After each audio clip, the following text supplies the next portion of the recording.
Americans in 2020 alone, let us remember that there are no perfect solutions. We are painfully aware that we cannot do enough today to save all of these lives, but that each life we save is an entire world. H.R. 7910, the Protecting Our Kids Act, links together important, sensible, overwhelmingly popular proposals that will help us to scale back the scope of gun violence in the United States. Representative Anthony Brown's Raise the Age Act would raise the lawful age to purchase an AR-15 semi-automatic assault rifle from 18 to 21 years old. In deeply red Wyoming, the state with the most guns per capita in the Union, this is already the law with respect to many firearms. And I note with great sadness that the suspected shooters in both Buffalo and Uvalde were only 18 years of age. Representative Robin Kelly's Prevent Gun Trafficking Act would establish new federal offenses for gun trafficking and straw purchasing, problems she is as familiar with in Chicago as we are in New York, where the vast majority of firearms used in criminal activity are transported into the city from out of state. Representative David Cicilline's Untraceable Firearms Act would ensure that ghost guns are subject to existing federal firearms regulations. A deadly weapon is a deadly weapon, even if you build it from a kit in your garage. A trio of gun storage proposals, Representative Rosa DeLauro's Ethan's Law, Representative Alyssa Slotkin's Safe Guns, Safe Kids Act, and Representative Sheila Jackson Lee's Kimberly Vaughn Firearm Safe Storage Act, would establish voluntary best practices for safe firearm storage and award grants for firearm storage assistance programs. There are nearly 400 million firearms in America today. We should at least ensure that they're stored safely and away from our children. Representative Dina Titus's Closing the Bump Stock Loophole Act would build on existing regulations banning the manufacture, sale, or possession of bump stocks for civilian use. Remember, it was the Trump administration that first enacted this ban on devices that essentially convert semi-automatic weapons into machine guns and serve no purpose other than to maximize carnage, as we learned when they were used in the deadly shooting in Las Vegas that killed 58 people in 2018. Finally, Representative Ted Deutsch's Keep Americans Safe Act would ban the sale, manufacture, and illegal possession of gun magazines that hold more than 10 rounds of ammunition. High-capacity magazines are designed for mass killing and have been the accessory of choice in some of the bloodiest shootings in our history, including the 2007 shooting at Virginia Tech and the 1999 shooting at Columbine High School. I am reminded that the shooter in Aurora, Colorado in 2012 murdered 12 people and not the entire movie theater only because his 100-round magazine jammed during the shooting. At the outset, let me say that each of these proposals is wildly popular with the American public, although that has not stopped many Republican officials from speaking out in recent days against passing sensible gun safety legislation. Because we know from experience that few events expose the emptiness of the gun lobby's rhetoric, like the mass murder of school children, allow me to rebut some of my Republican colleagues' arguments in advance. Nobody seriously believes that Hollywood or video games are to blame for the epidemic of gun violence in America. Our children watch the same movies and play the same games as children in Canada and England and Japan, but only in the United States do we ask the parents of elementary school children to stand in line so we can match their DNA to the remains of their children, because only the United States is awash in 400 million guns. You say that these deaths were caused by a lack of mental health care? I agree that we need to do more for those in our communities who may be in crisis. And I hope that you will join me the next time we are asked to fund such initiatives. I expect that many of my Republican colleagues will not. But I note again that other countries have people who are just as sick Americans, and that those countries do not experience the gun violence that we do here. You say it's too soon to take action, that we are politicizing these tragedies to enact new policies? It has been 23 years since Columbine, 15 years since Virginia Tech, 10 years since Sandy Hook, 7 years since Charleston, 4 years since Parkland and Santa Fe and the Tree of Life Synagogue in Pittsburgh. It has been 3 years since El Paso. It has been a week since we learned again that gun violence can reach any of our children and grandchildren at any time, and that no number of armed guards can guarantee their safety. It has not even been 24 hours since the last mass shooting, and who knows how long until the next one. Too soon? My friends, what the hell are you waiting for? You say that none of the solutions proposed here will stop gun violence in America? Well, there, sadly, I agree. This bill will not alone save every life we will lose to gun violence this year, but it will save some. It might have saved those children in Uvalde, and whoever saves one life, it says if he saved the entire world. The American people are begging for us to address this crisis. Let us not wait 1 second longer. I urge my colleagues to support the Protecting Our Kids Act, and I yield back.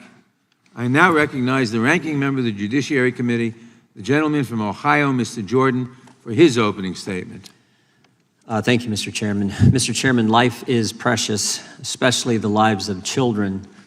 What happened in Uvalde, Texas is tragic. It is every family's worst nightmare. Our hearts go out to the Uvalde community, and especially to the families who've lost loved ones last week in this evil act of violence. And of course, there's what happened yesterday in Tulsa and a few weeks ago in Buffalo, and our hearts go out to those families as well. No one wants another tragedy. No one wants this to happen again. That's why it's regretful that Democrats have rushed to a markup today in what seems more like political theater than a real attempt at improving public safety or finding solutions. The Democrats never once reached out to us to seek our input on the legislation we are considering here today. Protecting children is not a Republican or Democrat issue. The Democrats cobbled together a package of measures. This is not a real attempt, in my judgment, to find solutions. Everyone here knows the reality. Democrats are in control of the House. Anything that you and Speaker Pelosi want to pass, you can pass. And frankly, you've already passed numerous bills related to firearms this Congress. But because those bills are radical attempts to legislate away Second Amendment rights of law-abiding citizens, the Senate has not taken up the legislation, just like it won't take up this bill. What we are doing here is just designed to appeal to Democratic primary voters. The bill won't make our schools safer. It will hamper the rights of law-abiding citizens, and it will do nothing to stop mass shootings. We need to get serious about understanding why this keeps happening. Democrats are always fixated on curtailing the rights of law-abiding citizens rather than trying to understand why this evil happens. Until we figure out the why, we will always mourn losses without fixing the problem. Our job is to figure out the why. The bill that Democrats are putting forward today does not help us to understand what's really driving some young men to commit these heinous acts. The bill before us is short-sighted and not solutions-oriented. It's a one-size-fits-all approach that punishes law-abiding citizens while doing nothing to make our communities safer. We all want to keep children safe in school, but this bill wouldn't do that. This bill is just another Democrat attack on the Second Amendment, and it's likely just the start. President Biden has said he wants to ban all 9mm handguns. Where does it end? The American people expect and deserve more from us than political charades that rehash old ideas and don't actually solve the underlying problems. Mr. Chairman, we should do better than this. I yield back and look forward to the debate on the legislation. Mr. Chairman. Without objection, all other opening statements will be included in the record. I now recognize myself for purposes of offering an amendment in the nature of a substitute.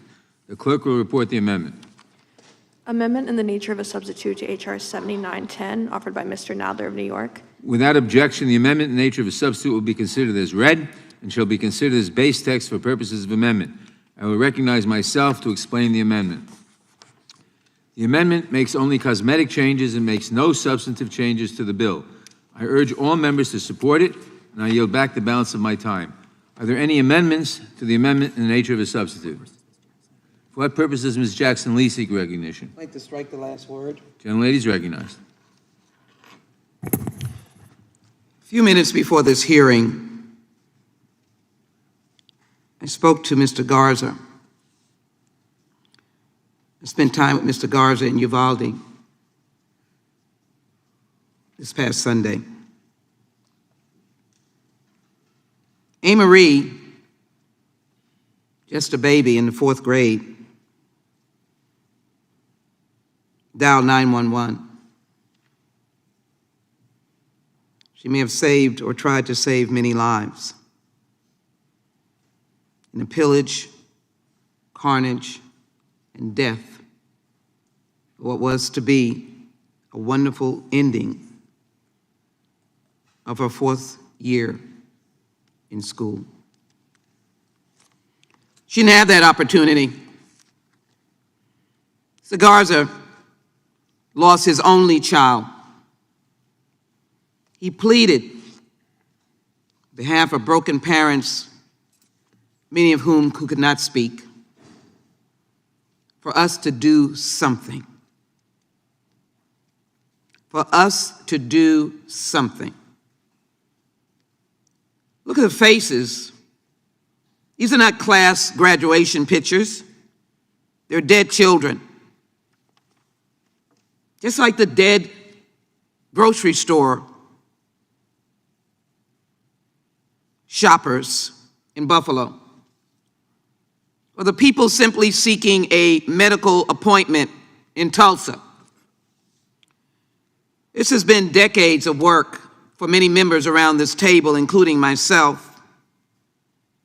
Chairman, H.R. 7910, Protecting Our Kids, is a combination of humanity, courage, decency, and action.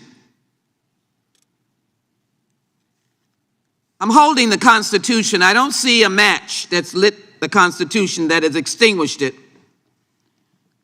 I don't see any elimination of the Second Amendment that needs a constitutional process to even address that question. I asked the NRA, Mr. Wayne LaPierre, meet with us. We're in a crisis of death.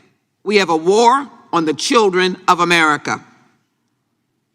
I, for one, cannot stand in a stupor of stupidness. I believe it is crucial that what we did some years ago, sit on the floor of the House when we were in Republican control after Sandy Hook, just to do something. And here we are again. And I remember the words of John Lewis, who said, "Where is the heart of this body, the Congress? Where is our soul? Where is our moral leadership? Where is our courage?"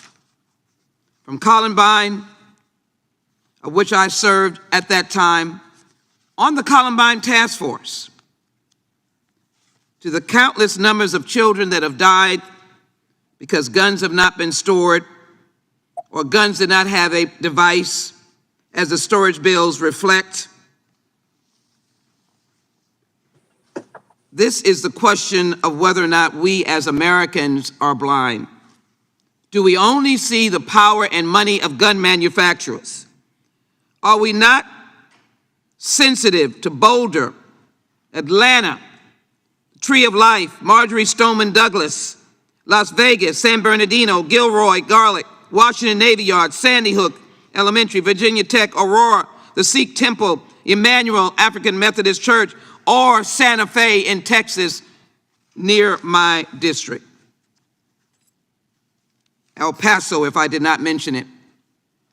And so today, I'm reminded of the great and outstanding work of my colleagues. I thank you. You have introduced these bills over and over again, and I'll have an opportunity to discuss how important your legislation is, but we are not finished. The assault weapons ban is a necessity. A 7-week waiting period is a necessity. Actions against manufacturers to give civil liability is a necessity. And countering the cycle of violence is a necessity. I end by simply saying Kimberly Vaughn died in Santa Fe. She was 17 years old. Her mother is still in pain in Texas. And I'm calling on all of you to have a sense of humanity, courage, decency, God knows we need action, for it is a sin and a shame on us. Not this Judiciary Committee, Mr. Nadler. You have done great work on the House and the Senate, and then to the President's desk. Shame on us if we can't move legislation now. I yield back. Gentlelady yields back. For what purposes Mr. Shabbat seek recognition? Move strike last forward, Mr. Chairman. Gentleman is recognized. Thank you. It's obviously with a heavy heart that we're all participating in this markup today. Words cannot adequately express the horror that all Americans felt last week as we learned of the 21 innocent lives that were lost at Robb Elementary School in Uvalde, Texas, which only added to the deep sadness we all felt a short time earlier when 10 people were senselessly killed in Buffalo. Given the shock and the revulsion that we all feel from those two horrific crimes, it's easy to understand why we're considering this legislation today. It's only human nature to search for answers and feel the need to do something to address a situation this troubling and this concerning. But the question we need to ask ourselves before we act, Mr. Chairman, is what actions can we take in a constitutionally permissive manner that will actually help make the American people, particularly school children, safer? The most obvious answer to that question is that we can take action to make our schools more secure. After the tragic shooting in Parkland, Florida, former sheriff himself led a bipartisan group of members, myself included, in reauthorizing and expanding the Cop Secure Our Schools grant program. That program provides necessary funds to states and local school districts to strengthen security measures at schools across the country. The money can be used for metal detectors, to adopt security plans, to train school officials, to hire school resource officers, including retired police officers, and to help identify students with mental health issues.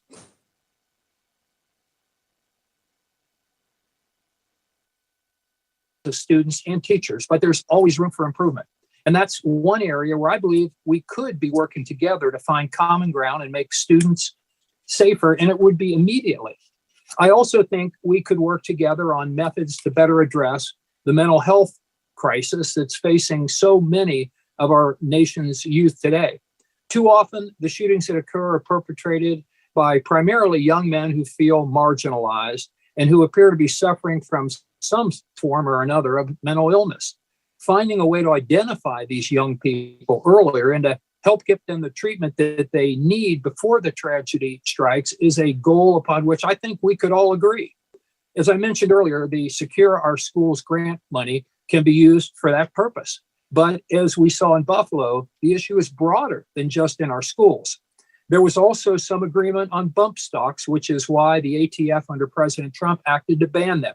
As most of us know, there's still an ongoing challenge in the federal courts against this ban, which is probably why a provision banning bump stocks is included in the legislation being considered today. I understand the intention here, but I would probably, I think it'd be more effective if we allowed the court cases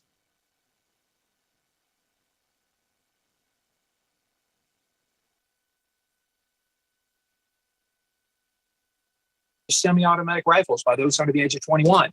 I think this is another area where some form of bipartisan agreement might be possible. However, considering that a similar prohibition in California was just ruled unconstitutional by the Ninth Circuit of all courts 3 weeks ago, it would probably be more prudent that we review that decision and try to determine what could be accomplished in accordance with the Second Amendment. Simply moving forward with a provision that even the Ninth Circuit thinks is unconstitutional really isn't doing anybody any good. And that's the crux of my argument against this legislation. The majority is simply acting quickly because they believe it's important to act quickly. In doing so, I'm afraid they're foregoing an opportunity to actually work together and hopefully produce a better piece of legislation, which is what they're apparently trying to do in the Senate.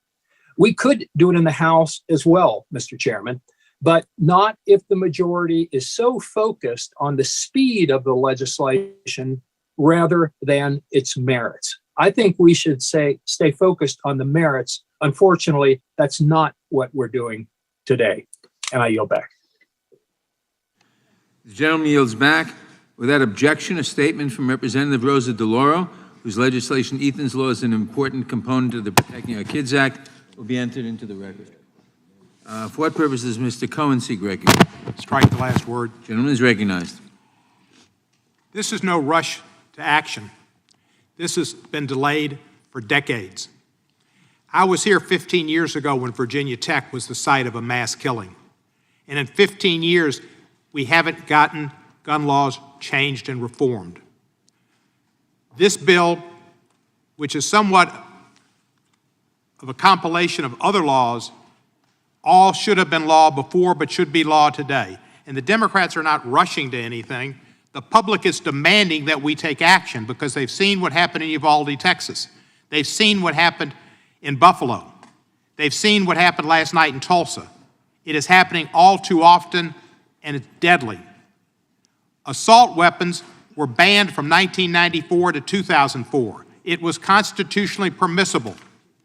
It wasn't until 2008 in the Heller decision when Justice Scalia said that people had a right, based on the Second Amendment, to protect their homes with reasonable weapons, and said that that was not something that would prohibit government from having more restrictive laws on people who had mental health problems and or people who had criminal backgrounds or other possible changes in the law. The Second Amendment, like the First, is not absolute.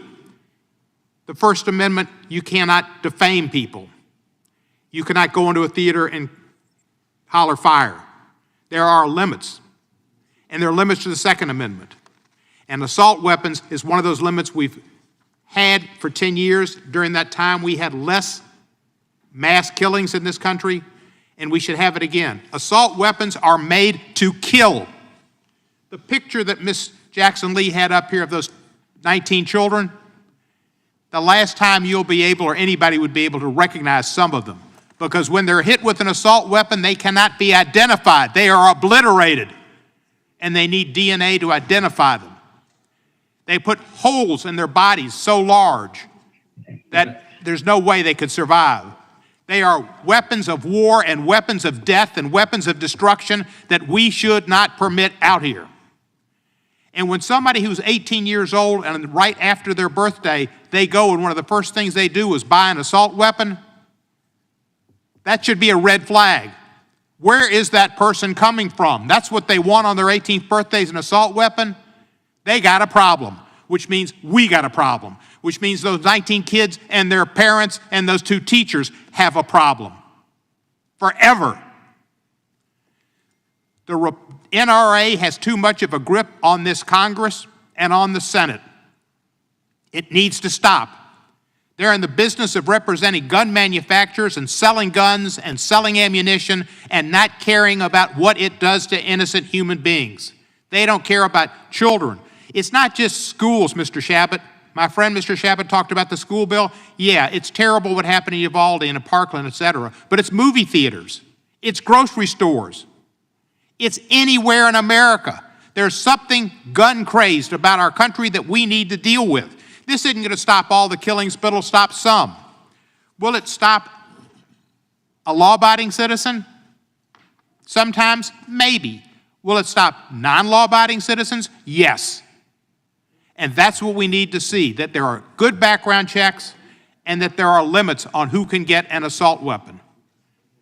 These are changes that our country wants and that this bill addresses.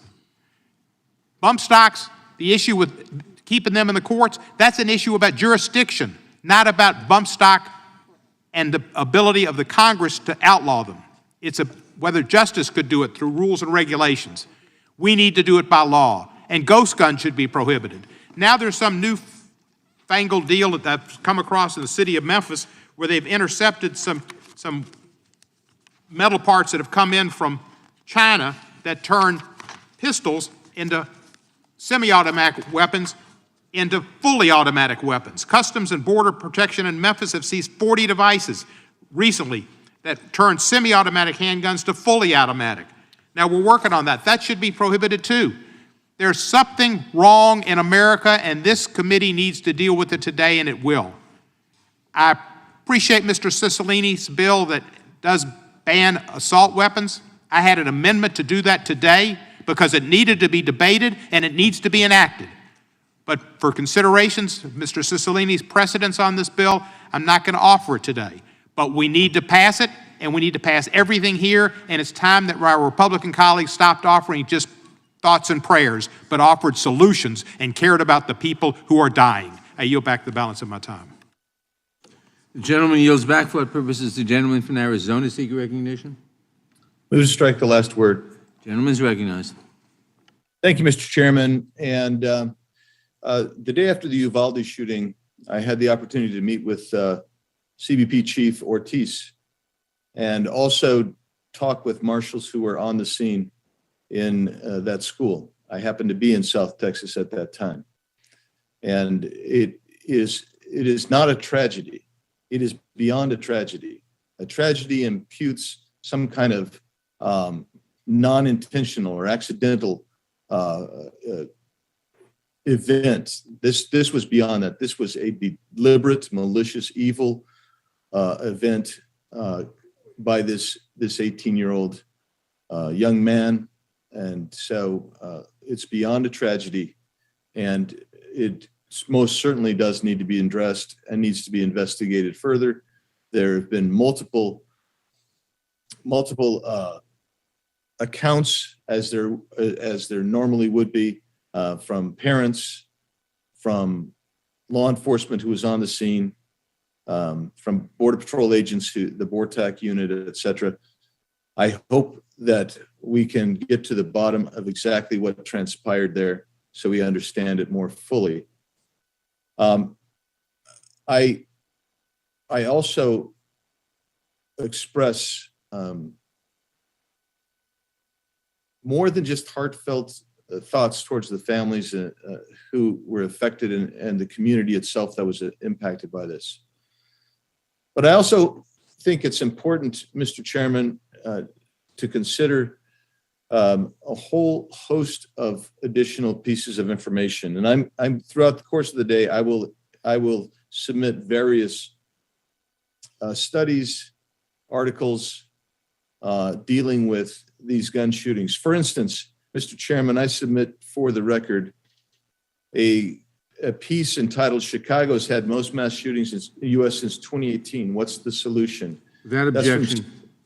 Thank you, Mr. Chairman. That's from CBS Chicago that was discussing that post-Uvalde. And also, Mr. Chairman, another piece called "Chicago had 971 shootings in the first half of the year, while violence is trending down from the pandemic peak. It is still way too high." Without objection. Thank you, Mr. Chairman. The left and the Democrats' response to virtually every problem is to take more power and control into the national government and take away individual rights or throw taxpayers' money at the problem, sometimes both. That's why they tend to exacerbate virtually every problem without resolution. They misidentify the cause of virtually every effect. The misuse of guns for criminal or even evil purposes is another example. Millions of Americans safely and responsibly own and use guns. Previous Democrat-controlled departments of justice have conservatively estimated that guns are used 1.5 million times per year to save lives. I repeat, the Department of Justice under Democrat control and leadership under Democrat administrations have done their studies and conservatively estimated that guns are used 1.5 million times per year to save lives. Other studies have put that number as high as 2.5 million times per year that a gun is used to save life. Most of the time, the vast majority of the time, it is merely by brandishing a weapon that that stops the violent criminal conduct without having to shoot. The idea that disarming Americans who lawfully, legally own guns, the idea that disarming them will produce a safer, crime-free America is simply not true. I will be going into the Australia studies I will go into the 17-nation international studies as we go throughout this day. We will review again in my comments from time to time the Chicago, Portland, New York City, Seattle, and other bastions of left-wing gun-controlled areas where the public is not safer because of the gun control laws. In fact, they are more at risk. Mr. Chairman, this is an important hearing. I think it's probably premature in relationship and being driven by the response to Uvalde, and I understand that.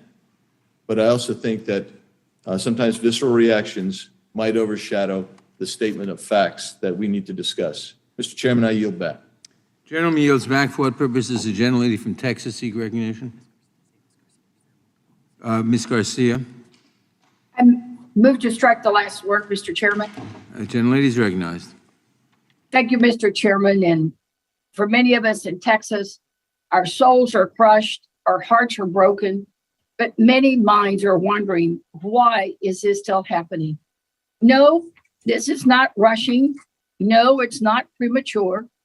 23 years have passed since Columbine, and the time is now to act. Enough is enough. We cannot allow another disgrace like what happened in Uvalde to tear apart one more community and to tear up more families.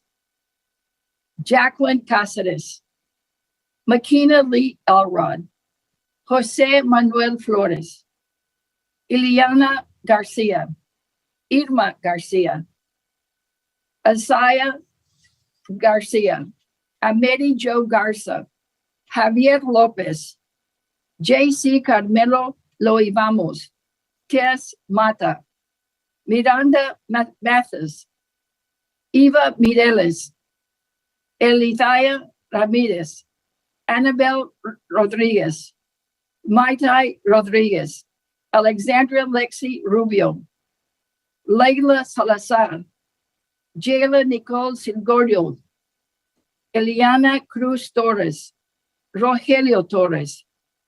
These are the names of the 19 children and 2 teachers, innocent lives tragically lost. Children, now angels, watching us from above to see what we are doing. One young man pulled the trigger, but we all have failed them. America has failed them, and the other thousands of children that have died as a result of gun violence. Republicans are complicit in Uvalde's negligence and neglect to responsibly address comprehensive gun reform. Republicans are complicit in the shooter in Buffalo for encouraging white supremacy and promoting replacement theory. Republicans are complicit of the lives lost at Pulse, Florida, for their homophobic and anti-human rights narrative. Republicans are complicit in the massacre in El Paso for their anti-Latino, anti-immigrant narrative and for putting gun lobbying interests above people's lives. House Democrats stand with the victims and their loved ones. We stand to act for the people, not gun interests. We have been consistent. We are not rushing. We have already passed some bills. They're all solutions. They're not premature.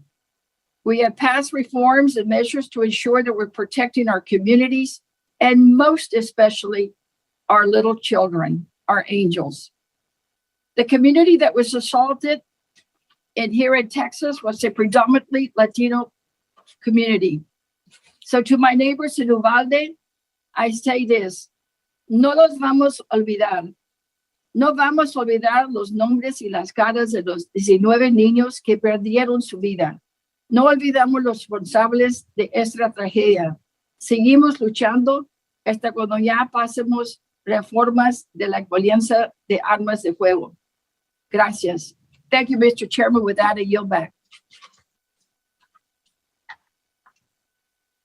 The gentlelady yields back. For what purpose does Mr. McClintock seek recognition?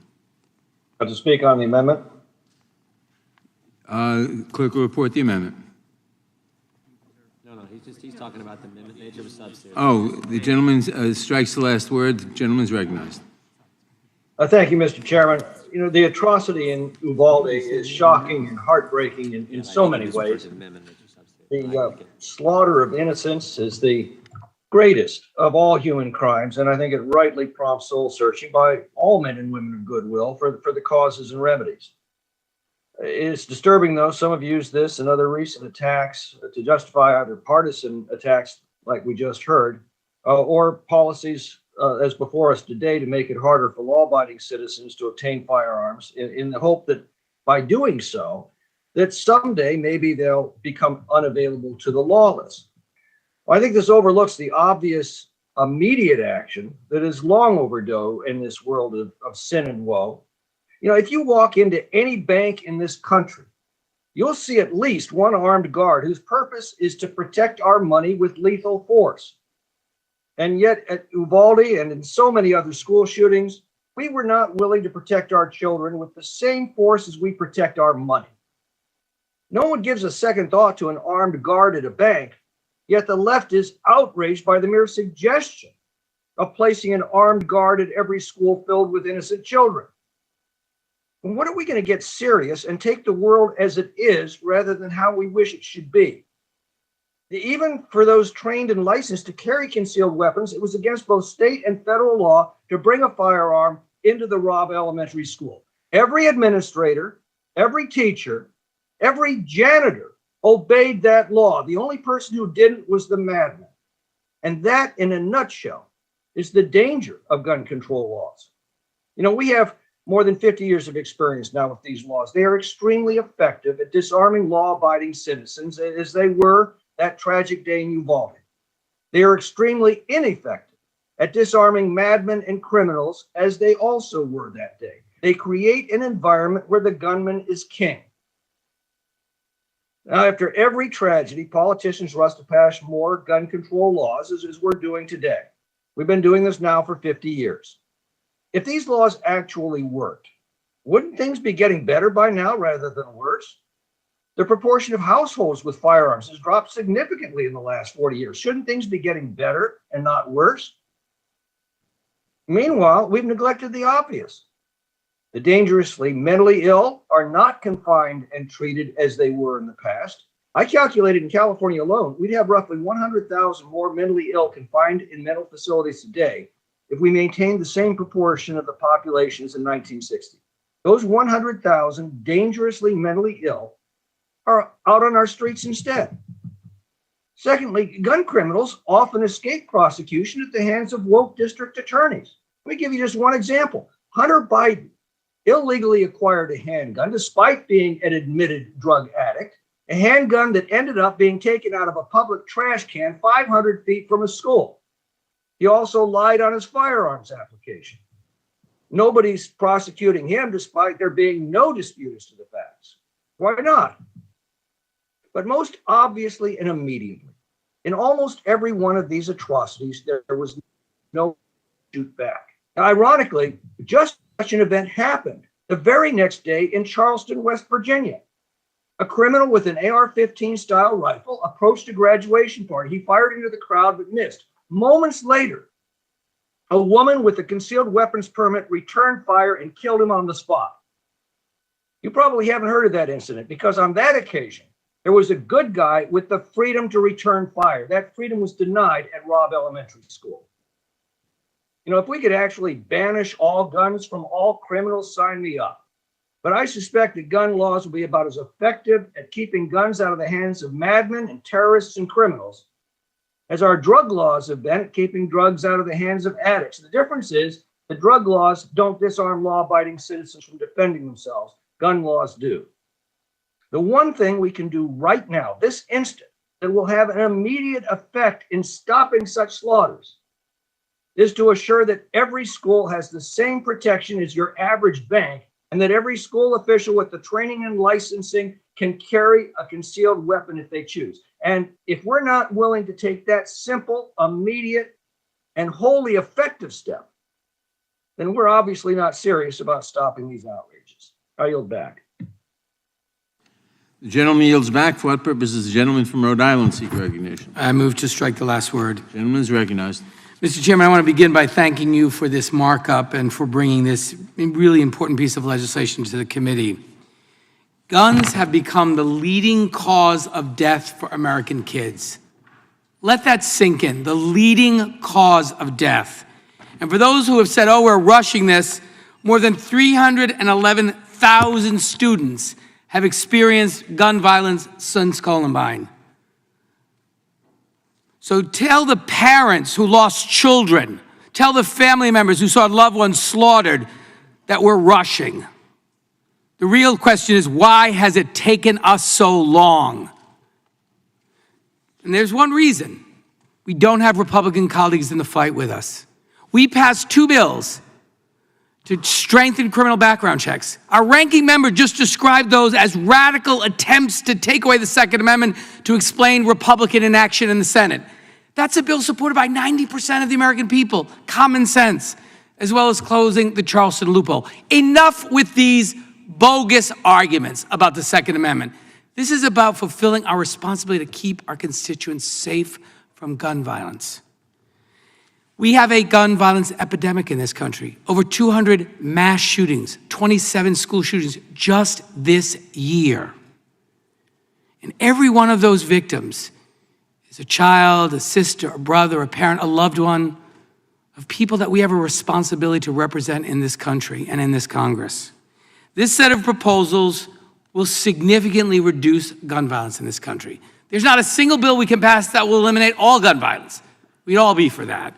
But this will make sure that you have to be old enough to have some mature judgment before you can own an assault rifle, that you can't use high-capacity magazines that can slaughter innocents at a quicker pace, that we end gun trafficking and straw purchases that help criminals get guns, that we practice safe storage, eliminate bump stocks, and eliminate ghost guns so you can't secretly produce a gun and then do damage. And the ranking member said, well, these bills punish law-abiding citizens. What one of those bills punishes anyone? And even if you think it's some small burden, it pales in comparison to the burden and the punishment that victims of gun violence have had to experience. So save this claim that somehow this is just too much for law-abiding gun owners. It's just not true. And we have an opportunity today, and I was hoping when we came to Washington for this emergency markup in direct response to gun violence continuing to ravage our country, that we would be met with colleagues on the other side of the aisle who would join us in this effort. These bills, the 5 components of this bill, have been introduced for a long time, some of them over multiple Congresses. These are not new issues. But our approach ought to be different today. We ought to work together in a bipartisan way and pass this bill out of this committee so we can demonstrate to the American people that we are committed to doing everything in our power to reduce gun violence in this country. And, you know, we've heard these same tired arguments that somehow we can't do this because the Constitution prohibits it. That is also not true. The Supreme Court of the United States has said time and time again that the Second Amendment is not absolute, that Congress and states have the ability, and I would say the responsibility, to ensure that there are appropriate restrictions both on age, on places where you can bring firearms, and the kind of firearms you can possess. That's long been recognized by the Supreme Court. So don't let our Republican colleagues hide behind this claim that, oh, we'd love to do something. We really know this is a serious problem. We extend our thoughts and prayers, and we would do more, but you know, the Second Amendment prohibits it. That is not true. Their refusal to join us in this effort is a direct result of the power and the resources of the gun lobby in America. And really the importance of just the proliferation of gun sales, because that's how the gun lobby makes its money. And so then they don't want any restriction, any limitation on how many guns can be sold and as quickly as possible to anyone who wants them. That's not the kind of America we want to live in. And I think for the sake of my constituents, for the sake of young people, seniors, all victims of gun violence, we have a responsibility to do something. And I hope this is the second package of gun safety bills we'll do. I hope we'll do more. And then it will be incumbent on our colleagues in the Senate to send these bills to the president's desk. And if they don't, it will be clear to the American people who's fighting for common sense gun safety legislation and who is standing in the way. And it will explain why we continue to be a country that has a gun violence epidemic. We cannot allow this to continue. I urge my colleagues to support this act, and I yield back. Gentleman yields back. For what purposes, Mr. Bishop seek recognition? Strike the last word. Gentleman is recognized. You know, I was just thinking, so I'm going to take up the gentleman from Rhode Island's challenge. He just said that there's really not any significant constitutional issue at stake whatsoever, that the Constitution doesn't prohibit this. It seems to me that you'd have to know, wouldn't you? I mean, I looked at the majority guidance, staff guidance on this, and it has this one sentence about talking about some states having adopted bans on 18 to 20-year-olds. If the gentleman will yield, I'm happy to answer that. I've had your time. Let me speak to it for a minute so I can thicken the plot. Just a minute, Mr. Cicilline. You said that, or the majority guidance says, yet these laws, speaking of bans in some states on semi-automatic rifles being banned to 18 to 20-year-olds, so yet these laws have been challenged in the federal courts. They referenced 2 cases, didn't say anything else about it. Well, I decided to read them. And so the Jones versus Bonta case from the 9th Circuit, one of the most liberal circuits in the country, federal case, just came down last month that said California's ban on the sale of centerfire of semi-automatic rifles to 18 to 20-year-olds violates the Constitution. It says that it goes through this long analysis of the history of the Second Amendment and says those rights to self-defense at the core of the Second Amendment, that 18 to 20-year-olds are covered by that right. They say, just like virtually every other, in fact, I think every other right in the Bill of Rights applies to 18 to 20-year-olds.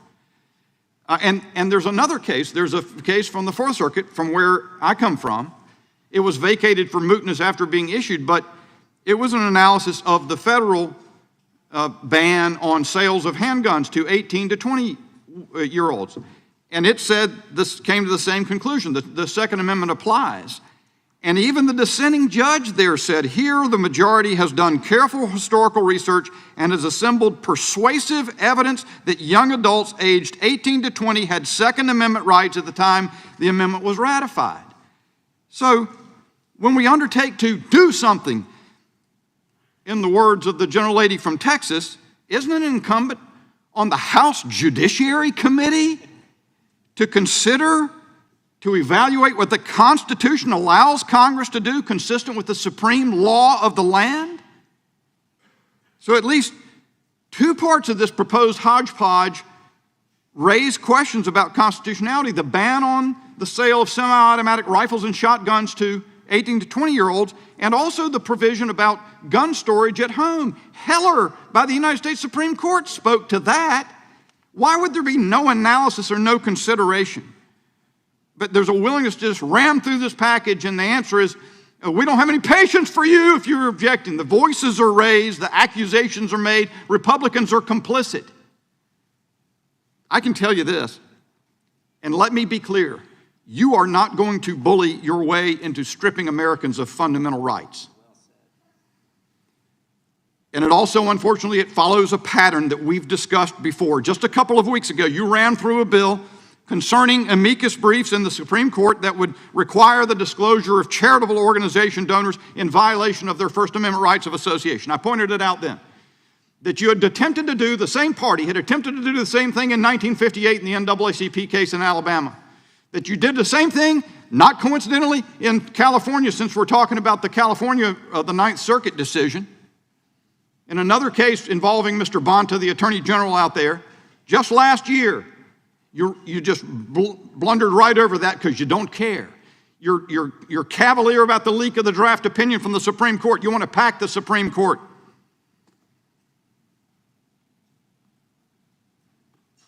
If the gentleman will yield, I'm happy to answer your question. No, I think I've answered the question, but I'd be glad Not to accurately. You're in the disregard what the 9th Circuit has said the law of the I'm land actually is? bound by the Supreme Court of the United States, and I'd like to read the quote to you if you'll allow me, since you raised the question. Look, I think the issue is what that 9th Circuit case said on the subject. The United States Supreme Court takes precedence over the 9th Circuit. I don't yield. You'll have plenty of time. It's a great quote. Your allies form mobs outside justices' homes. Yeah. You say you've got to figure out something else other than stripping people of their constitutional rights. We've got to figure out something else, assuming that the majority entertains a discussion. But you cannot, the courts have made it pretty clear, you cannot deprive young adults any more than the remainder of Americans, of their core Second Amendment right to self-defense by the purchase and possession of weapons that are in common use and prevalent. And I'll say one, well, I'm out of time. The gentleman yields back. For what purposes Ms. Dean seek recognition? To strike the last word, Mr. Chairman. Gentleman is recognized. Thank you, Mr. Chairman, and I thank you for calling us to this emergency markup of the Protecting Our Kids Act. It is timely. In fact, we've all been clamoring for this kind of legislation for a very, very long time. I'm stunned by some of the words that we're hearing on the other side of the aisle. Where is their outrage over the slaughter of 19 fourth graders and their 2 teachers? Why don't they feel an urgency to do something? I'm reminded of the John Donne poem that ends, "Do not ask for whom the bell tolls. It tolls for thee.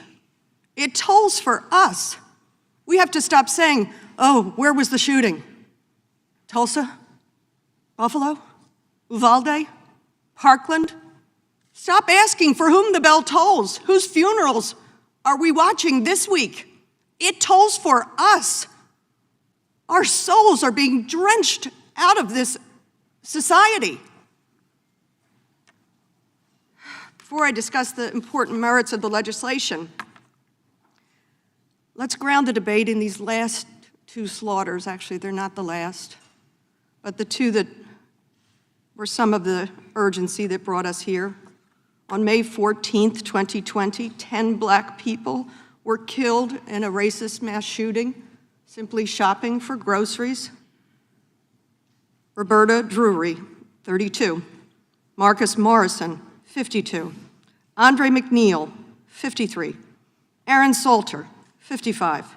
Geraldine Talley, 62. Celestine Cheney, 65. Hayward Patterson, 67. Catherine Massey, 72.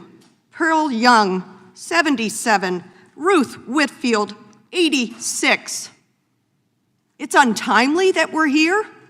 What's untimely is being slaughtered in a supermarket by an 18-year-old with an assault-style weapon that he bought himself too, sort of as a birthday celebration, with hundreds of rounds of ammunition. You're worried about restricting that purchase and that slaughter, and you're not worried about the untimely deaths of 10 Black people in a supermarket. And only 10 days later, 19 children and 2 teachers killed, and I know you heard the names, but I'm going to say their first names again. McKenna, Layla, Miranda, Nevaeh, Jose, Xavier, these are all 10 and 11-year-olds, I should be saying. Tess, 10. Roleo, 10. Ellie, 9. Elihana, 10. Annabelle, 10. Jackie, 9. Uzziah, 10. Jace, 10. Mate, 10. Jaliyah, 10. Ameri, 10. Lexi, 10. Alethea, 10. And their teachers, Irma, 48, and Eva, 44. As we have heard, one of the children called twice, at least twice, said, "Send the police." One of the children recounted how she took the blood of her dead friend lying near her and smeared herself with that blood to pretend to be dead. What have we taught our children? This is on our watch. Where is the outrage? I will tell my friends on the other side of the aisle who, for some reason, stand against these common sense measures that would save lives, not all lives, but would save lives, you're way behind the curve. Gun owners, Americans, by and large, want these measures. I don't know what bubble you're living in. I guess surrounded by a powerful gun lobby trying to hold on to your seats. But America is way ahead of you. The outrage is real. We didn't learn it after Columbine. We didn't learn it after Sandy Hook. Please, God, let us stop the shame on our country, pass these laws, say that an 18-year-old cannot go in and slaughter our children or black people because they don't like black people. Join us. Join us in saving lives. We couldn't have a more important job to do. I yield back, Mr. Chairman. Gentlelady yields back for a purpose. This is a gentleman from Florida. Seek recognition. Strike the last word. Gentleman is recognized. I will confess I don't know much about the gun lobby that my colleague referenced because I don't meet with any lobbyists. I don't take their donations, and I don't take any donations from any of the political action committees that are for or against any of these measures. But I can speak for law-abiding gun owners who are very concerned about some of the bills that are before us. It is reflexive and it is irresponsible to consider bills while we're still trying to figure out what happened in some of these circumstances that you suggest animated the need for this hearing. The chairman referenced Uvalde in the first moments of this hearing, but yet we're still deciphering key elements of the law enforcement response, of the physical plant, of points of intrusion. And it is not kind, and it is not compassionate to tell people that you're doing something to help them when in fact you have no idea whether or not this legislation that you fashioned would in fact do that. I would suggest that it's potentially cruel to tell people that they've inspired a response to a tragedy when in fact that response won't work. Who would want to be associated with such a thing? My colleagues asked the question, where's the outrage? I would observe that perhaps outrage isn't the most responsible and pensive way to write a bill, to address a problem. I heard on Sunday Senator Chris Murphy praise the Florida legislation in response to the violence in Parkland, and while there's a lot in that legislation I didn't like, mainly the gun control, there were provisions that I think we could work on that have made schools safer in Florida. For example, no longer leaving schools as gun-free zones, as soft targets in many cases, has improved the force multiplier for law enforcement. In fact, of Florida's 67 counties, 45 have opted into the Sentinel program we created in our state to get rid of the gun-free zones and to allow former members of our military, former tactical operators, former members of law enforcement to be there for their children to keep them safe so that we don't have to relive these tragedies. There was also more training that was actually required, mandatory, rigorous in Florida. That would be something that we might want to think about and might want to encourage. But it is similarly irresponsible here in the Judiciary Committee for us to just ignore the jurisprudence that's happening around the country. When you have the Ninth Circuit, the Fourth Circuit, developing law around the notion that you can't just deprive someone of their Second Amendment rights who's committed no offense other than not having achieved the age of 21 once they're an American adult.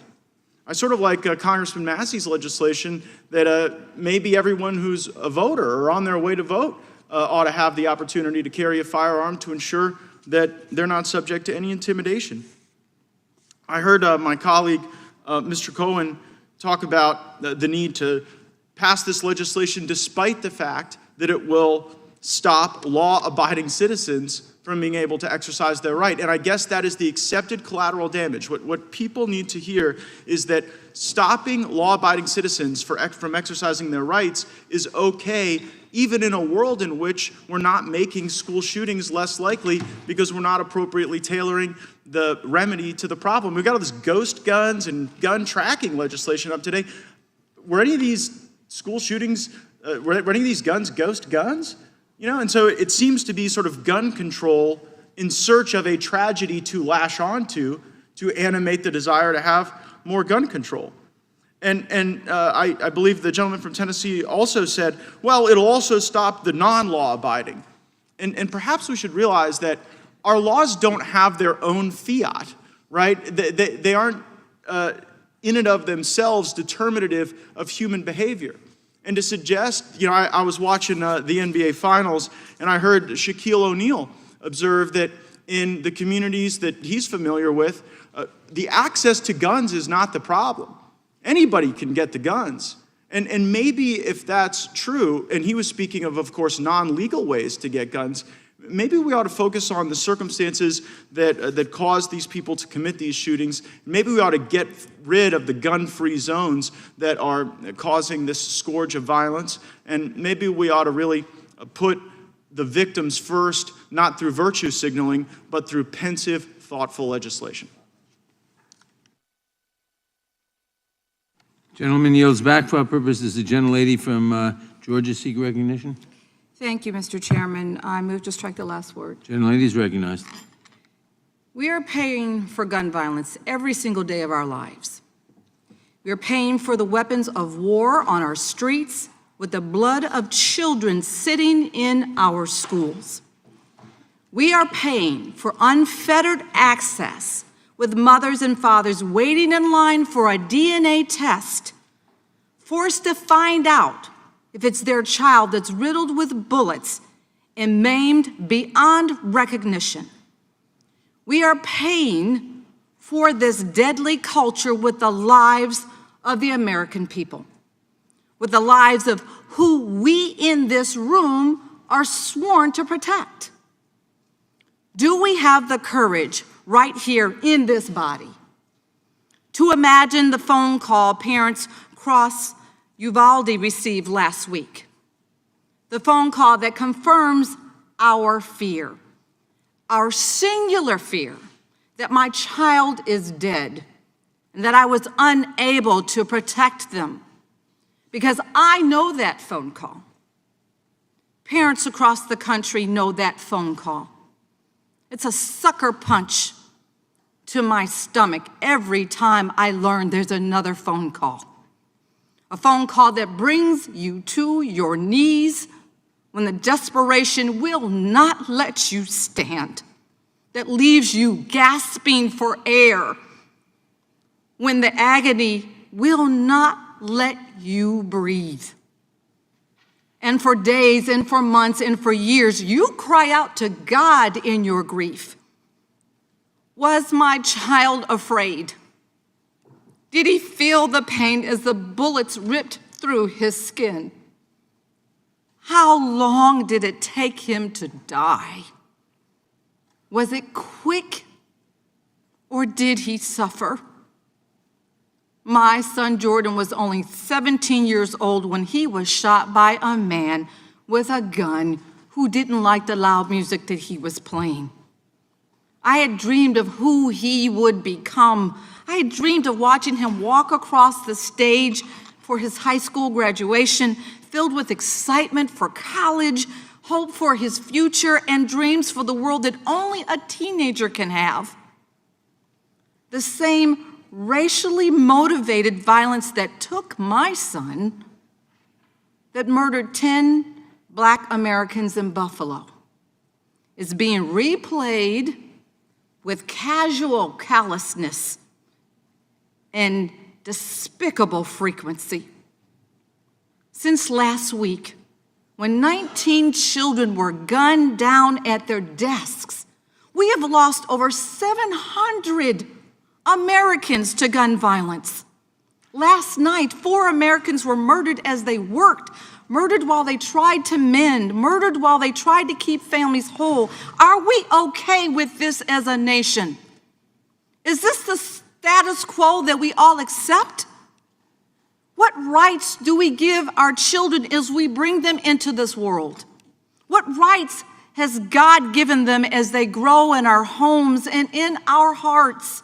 Do we enjoy the right to study in our schools without the fear of massacre? Do our children have the right to live free from the trauma that only stepping over a friend covered in blood could ever bring? Do parents enjoy the right to drop their kid off at a school and expect to see them come home? Do we as a nation have the God-given right to live free from this scourge of gun violence, of senseless suffering, of death and despair. Because we cannot keep doing this.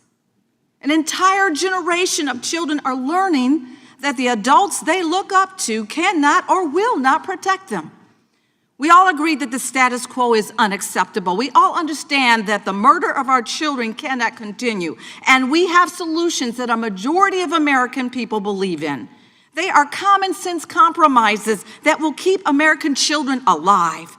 Solutions to protect our kids, to keep guns out of the hands of those who should not have them, and to stop our neighbors from being slaughtered in our schools, in our churches, and in our supermarkets. Throughout this nation's history, our elected leaders have risen to the task. And we have the opportunity to do this again right now as a nation, to do the right thing and address this moment in history. Because this is the time right now. This is the moment. It may be the only moment that we have. We are facing the challenge of our lifetime, and this is the issue of our era. And we must summon the courage to do what is right, the courage to protect our kids, and the courage, my God, we have to have the courage to protect America. And I yield back. Gentlelady yields back for our purposes. Mr. Massey seek recognition. I move to strike the last word. Gentleman is recognized. Today we're debating a gun control bill that's actually 6 gun control bills in one. And why are there 6? Because none of them work. If you take 6 that don't work and put them together, they're not going to work. You can't make up for ineffective bills by having more than one or half a dozen of them. Each and every one of these gun control bills in this single title is unserious and unconstitutional and suffers from the problem, the inherent problem that almost all gun control suffers from. And that is criminals do not obey the law. They do not follow the law. Who here today thinks that criminals are going to read the Safe Storage Act and you know, some gang member is going to say, oh, I better lock this gun up or else they'll come and take it? Who here today thinks that a 19-year-old criminal is going to obey the restriction on age for having a gun? Nobody here believes this. These are unserious. But they're worse than that. They're going to compromise the rights and the safety of individual citizens, law-abiding citizens. Let me tell you the story of Nikki Gosser, who's testified here in Congress, and she worked for me in my congressional office. Nikki watched her husband get murdered in front of her viciously in a gun-free zone while her licensed firearm was in her car outside of the restaurant. That haunts her today. Ben and her had just recently been married, and they just wanted to be in this restaurant, and they followed the law, and he was murdered by her stalker in front of her. Now, she went on to get the laws changed in Tennessee to get rid of that gun-free zone. But that's one example, just one example of how all the rest of these are going to fail. The criminals do not follow the law. And the biggest thing we could do that nobody on the other side of the aisle is talking about today is to quit advertising our schools as soft zones, soft targets for defenseless teachers, defenseless staff, and students who aren't being defended. Congress itself in 1990 passed the Gun-Free School Zone Act. It's done more, it's cost more lives than it has saved. Now, some states have been able to override the Gun-Free School Zone Act and create their own areas. And in those states and those school districts where that's happened, where they've allowed qualified teachers and staff to carry, there hasn't been a single mass shooting in one of those schools. There hasn't been a single shooting of one person in one of those schools. The biggest thing we could do here today is to repeal the 1990 Gun-Free School Zone Act, so that the default condition in this country is not to advertise every student as a target. Now, to Mr. Cicilline's point, he was talking about the Supreme Court. You know, in 1995, the Gun-Free School Zone Act was struck down. Why was that? Because this document does not contain the authority to implement a Gun-Free School Zone Act. So what did Congress do? They resuscitated this unconstitutional bill by putting in a provision that says, well, as long as the gun is involved in interstate commerce, well, then we have the authority. Well, I wonder if that's the case with all 6 of these useless bills in here today, because only 2 of the bills say that. It's actually 2 of the bills say it only applies to firearms involved in interstate commerce. Does that mean the other 4 are unconstitutional? Or it actually means all 6 are unconstitutional, and they're trying to save 2 of them with the provision that killed the Gun-Free School Zone Act in 1995.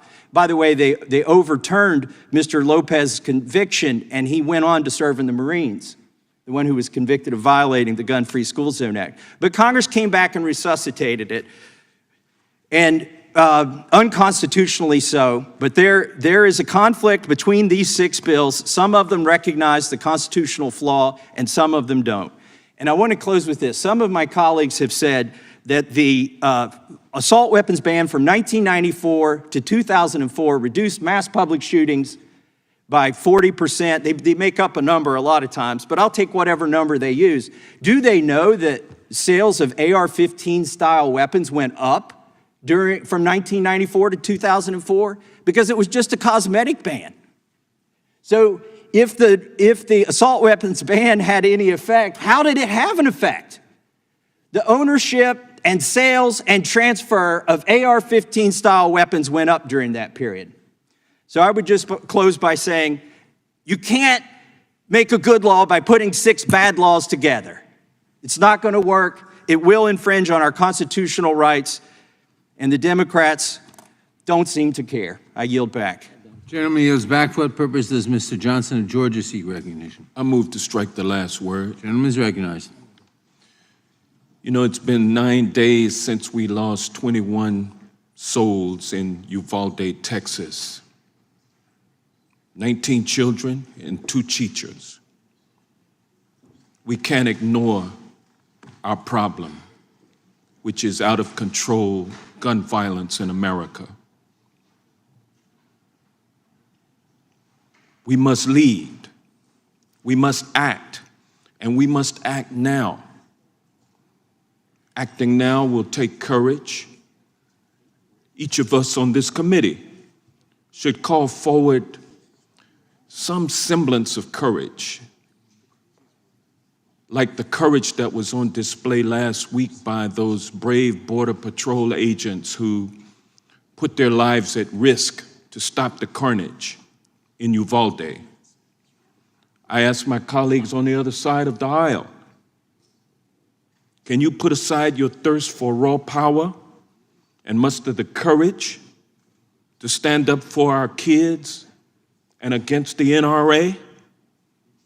My friends, history will not forget those politicians and the phony patriots who cared more about maintaining their grip on power and serving the interest of the NRA than they did about protecting our kids from out-of-control gun violence. Columbine, Sandy Hook, Marjorie Stoneman Douglas, Virginia Tech, UC Santa Barbara, and the list goes on and on. And none of these heinous atrocities moved Congress to act. We must not let Uvalde be the same. Our constituents need to know that we hear from them, and we will act on their behalf. The fact of the matter is that more than 311,000 students have experienced gun violence at school since Columbine. This violence, this carnage, cannot be what America is all about. And the time for minor reforms is gone. Congress must take comprehensive legislative action to stop the murders of our children. In the name of all who have perished at the hands of a firearm, we must do something. In the name of Columbine, let's crack down on straw purchasers. In the name of Route 91, let's ban bump stocks. In the name of Sandy Hook, Pulse Nightclub, El Paso, Texas, and Dayton, Ohio, let's ban high-capacity magazines. In the name of Marjorie Stoneman Douglas, Buffalo, and Uvalde, let's raise the age of purchase to 21 years of age. This misguided pledge that some of us have of allegiance to guns and yes, to the NRA, it must end. And it must end now, not tomorrow, not next year, but now.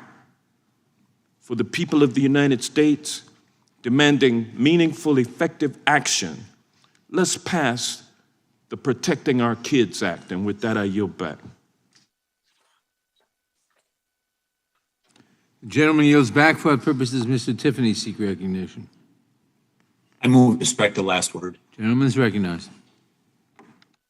Thank you.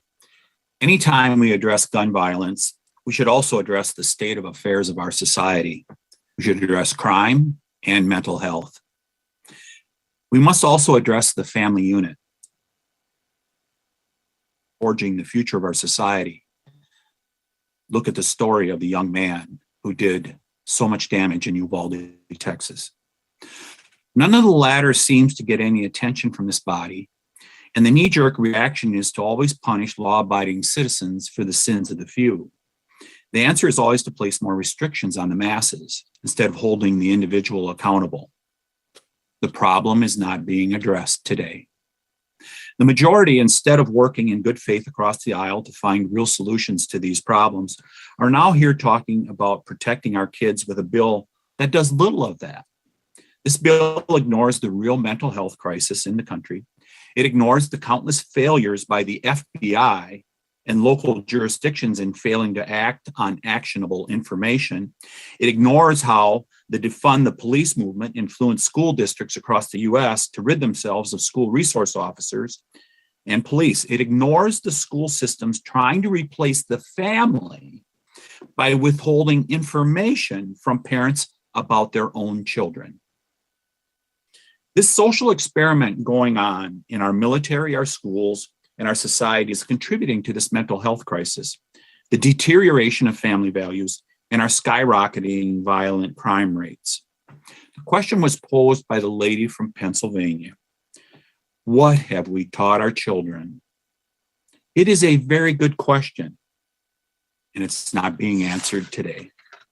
Unconstitutionally changing the age for ownership of a rifle from the 18 to 21, as has been so clearly stated by others on the committee, does little to address the root causes I've described.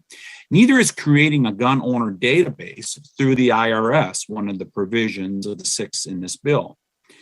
After all, the IRS has not had a great track record of keeping confidential information secure, has it? Moving the goalposts, as often is done, only gets some talking points.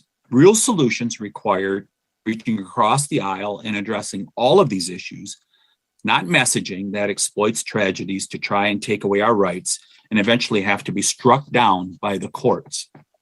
And I really think that the majority should be honest here today with the American public, and you should come clean. And you should propose the amendment, which is what you really want, which is to repeal the Second Amendment to the Constitution, because that is really what is afoot and has been over the decades as we've had this robust argument here in our country for a long time. Come clean. Tell the American people what you really want to do, Mr. Chairman, and that is repeal the Second Amendment. And I would just close by this. Uzziah Garcia has been mentioned a couple times during this hearing. God bless that young man, and may he rest in peace, along with all the others that perished in Uvalde. But I would also cite Uzziah Garcia's uncle, who said, do not politicize this. Do not politicize this before all the facts are known about what went on at that Uvalde school. With that, if I have any colleagues that would like time yielded to them, I'd be happy to do it. I'd like you to yield to me if you wouldn't mind. I'm a colleague. Mr. Chairman, I yield back to you. Wow. Gentleman yields back. Gentleman from New York, Mr. Jones, is recognized for 5 minutes. I move to strike the last word. Gentleman is recognized for 5 minutes. Thank you, Madam Chair, and thank you to the chairman of the full committee for convening this markup during recess so that we can advance the Protecting Our Kids Act. This is life-saving legislation, and it cannot wait. I'm proud to co-sponsor this bill, and I'm proud to support it today in committee. As the youngest member of this committee, I need to address my Republican colleagues on behalf of the generations of young people whom Republicans have condemned to grow up in fear that they will be gunned down at school. When I was just 11 years old, something that then seemed unthinkable happened. 2 students killed a teacher and 12 of their classmates at Columbine High School. I was afraid. All of us were. But still, I had hope that by the time I was in high school, nothing like the shooting at Columbine would ever happen again. I had faith that adults would step up. I never imagined that mass shootings, let alone school shootings, would become our new normal. Yet that is exactly what has happened. What was once unthinkable has come to feel, for many Americans, unstoppable. Since Columbine, more than 311,000 children have experienced gun violence at school. There were more school shootings last year than in any year since 1999, the year of Columbine. And there have been more than 200 mass shootings this year already. The leading cause of death of American children is now gun violence. Behind every one of those statistics is the story of a person, often a child, who mattered. Before we even had time to grieve for the 10 people murdered by a white supremacist in Buffalo, New York, my home state, another gunman killed 19 children and 2 adults in Uvalde, Texas. 4 children are orphans because their mother made the ultimate sacrifice, not on the battlefront in Iraq or in Eastern Europe, but in the classroom. And their grieving father died of a heart attack thereafter. A girl named Nevaeh, heaven spelled backwards, is in eternal rest at the age of 10. A badge of honor has been awarded posthumously for heroism, not to a police officer, but to a Girl Scout, murdered trying to call for help. To the parents who mourn and the children who fear, all you have to offer are more guns, and apparently the ridiculous idea of fewer school doors. My generation and the generations who have followed know that this epidemic of gun violence is not unstoppable. It is a choice you could make differently at any time, a choice between our lives and your guns. Time after time, we have given you a chance to do something. After Columbine, after Sandy Hook, after Parkland, and time after time, you have chosen to put your right to kill over our right to live.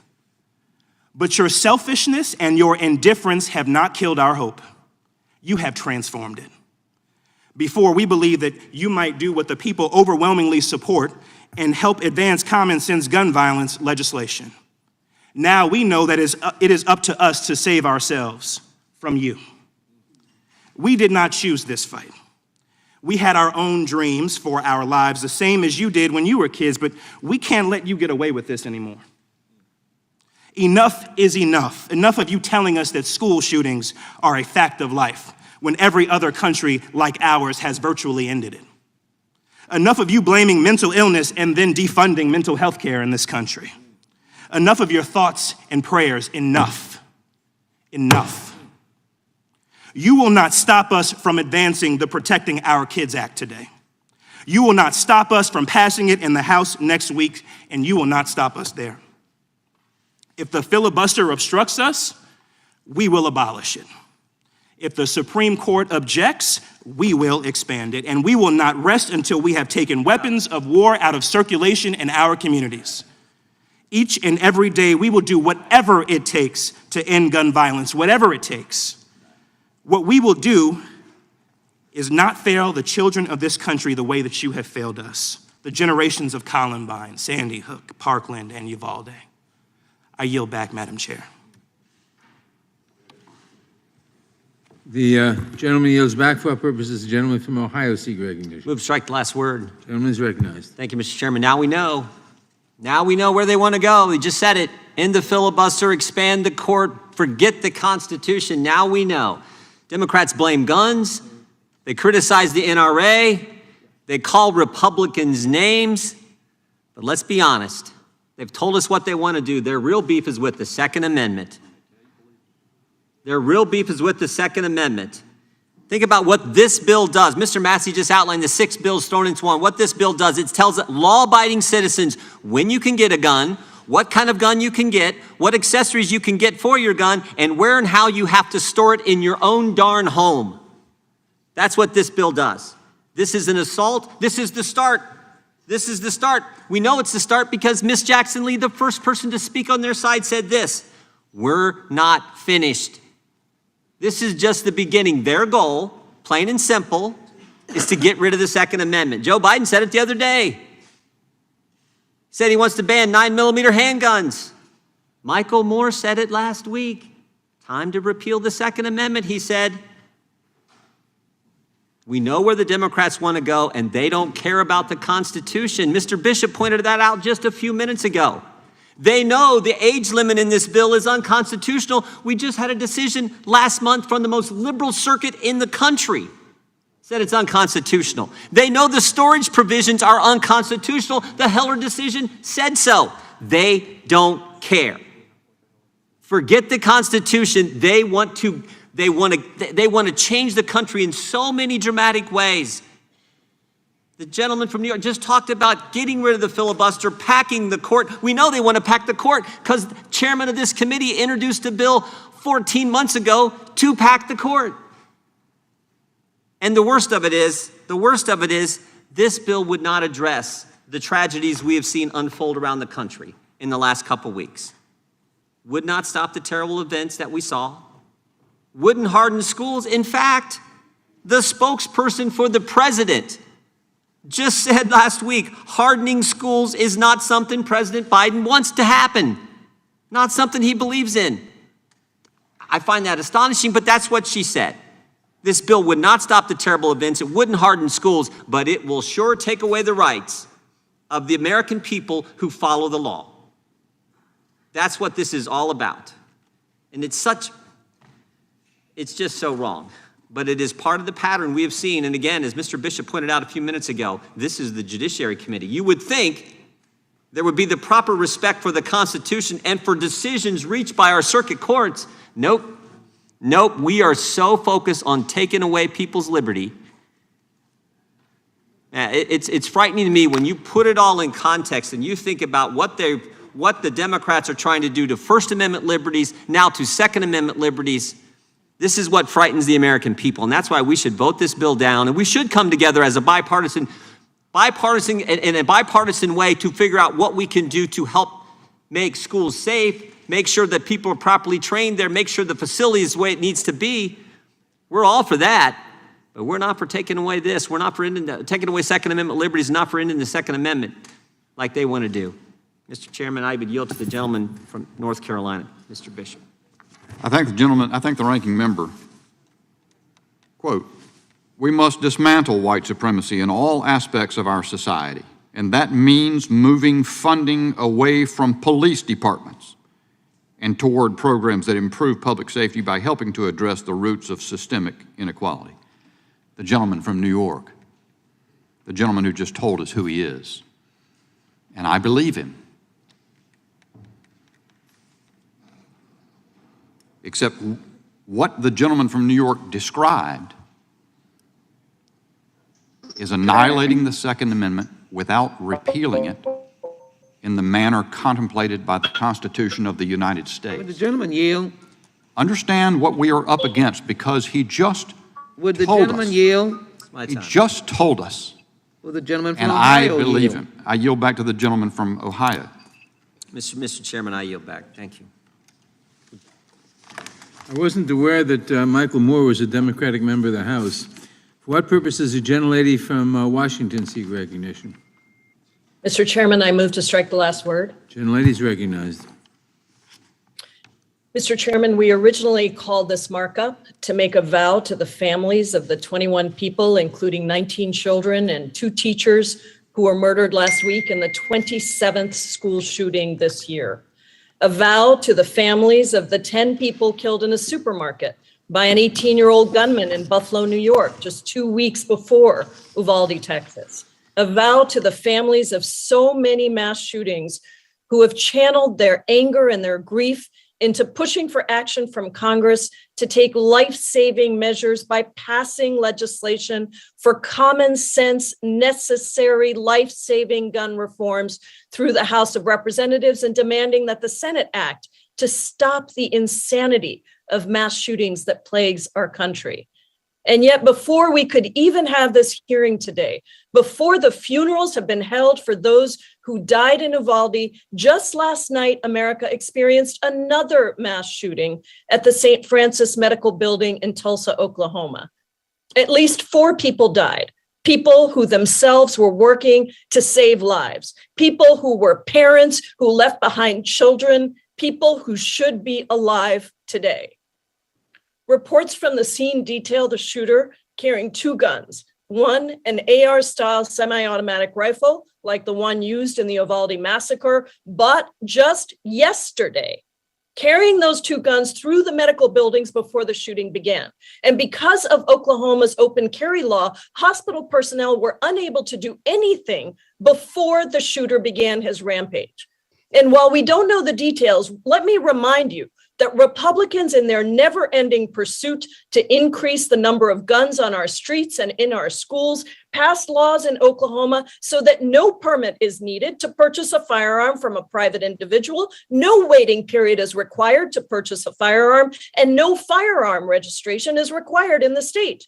In Oklahoma, anyone over the age of 21 can openly carry a firearm, including an AR-15, without a license or registration. Weapons that can cause mass devastation are subject to less common sense safety measures than cars or motorcycles. The children of Uvalde are all of our children. The parents in Buffalo and Oklahoma are all of our parents. This is our responsibility, and it doesn't have to be this way. Today, we have a chance to say no more, to refuse to allow our schools and our supermarkets, our hospitals and our theaters, our public places turned into war zones where children hide terrified under desks or in closets, or doctors in medical facilities don't know if they are going to save a life or have their own taken away. Do not tell me that the answer to this is to put even more guns on the streets or to militarize our schools or our theaters or our hospitals with metal detectors and cops. Do not talk about taking away fundamental freedoms when what we are doing by refusing to pass sensible reforms is taking away the fundamental freedom for children to go to school and play and live. And don't tell me that the answer to this is just about mental health. We certainly have mental health challenges that we have to respond to, but countries around the world have similar mental health challenges, but no other modern wealthy country has these mass shootings as we do. What sets us apart, sadly, is the enormous number of guns and lack of regulation around guns, and most importantly, the lack of political will from Republicans to respond to these mass shootings. When other countries have had a major mass shooting, they have responded, and it has worked. In March of 1996, Great Britain experienced the deadliest mass shooting in its history at an elementary school. The shooter murdered 16 children and their teacher and injured 15 others. And in response, the British Parliament banned high-caliber pistols. Since then, there has been not a single shooting in the UK. 6 weeks later, the deadliest single-person mass shooting in Australia and the third worst in the world occurred in Tasmania, killing 35 people and wounding 23. Australia passed sweeping reforms, including banning nearly all semi-automatic rifles and shotguns, and launching a program to buy back over 600,000 firearms. And since then, there has been only one mass shooting in Australia. Other countries have responded to gun violence with decisive action that effectively wiped away mass shootings. And meanwhile, the United States makes up 4% of the global population, but close to 15% of firearm deaths worldwide. So do not tell me that we don't know what works. We know what works. We know that what we need to do is to pass this bill and say yes to saving lives for our children and our families. Let's do what is right. Does the gentlelady yield back? I do. Gentlelady yields back. For what purpose does Mr. Stubbe seek recognition? Move to strike the last word. Gentleman is recognized. In the filibuster, expand the court, take away your constitutional rights under the Second Amendment. Well, we just heard that that's exactly what the Democrats want to do here today and in the House in this coming week. On Monday, Biden stated a 9mm bullet blows the lung out of the body. And I quote, so the idea of these high caliber weapons is of there's simply no rational basis for it in terms of thinking about self-protection.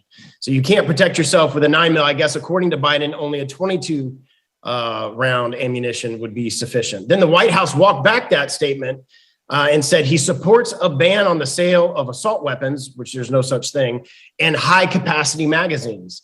High capacity magazines. I'm going to come back to that in a second. Yesterday, Speaker Pelosi, speaking at an anti-gun rally in San Francisco, stated, we will have a hearing markup on an assault weapon ban. Their plans and their intentions are clear. They want to take away law-abiding citizens' ability to purchase the firearm of their choice. And don't let them fool you that they are not attempting to take away your ability to purchase handguns. They're using the magazine ban to do it.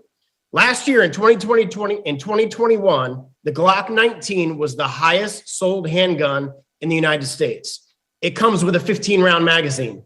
That gun would be banned. Right here in front of me, I have a Sig Sauer P226.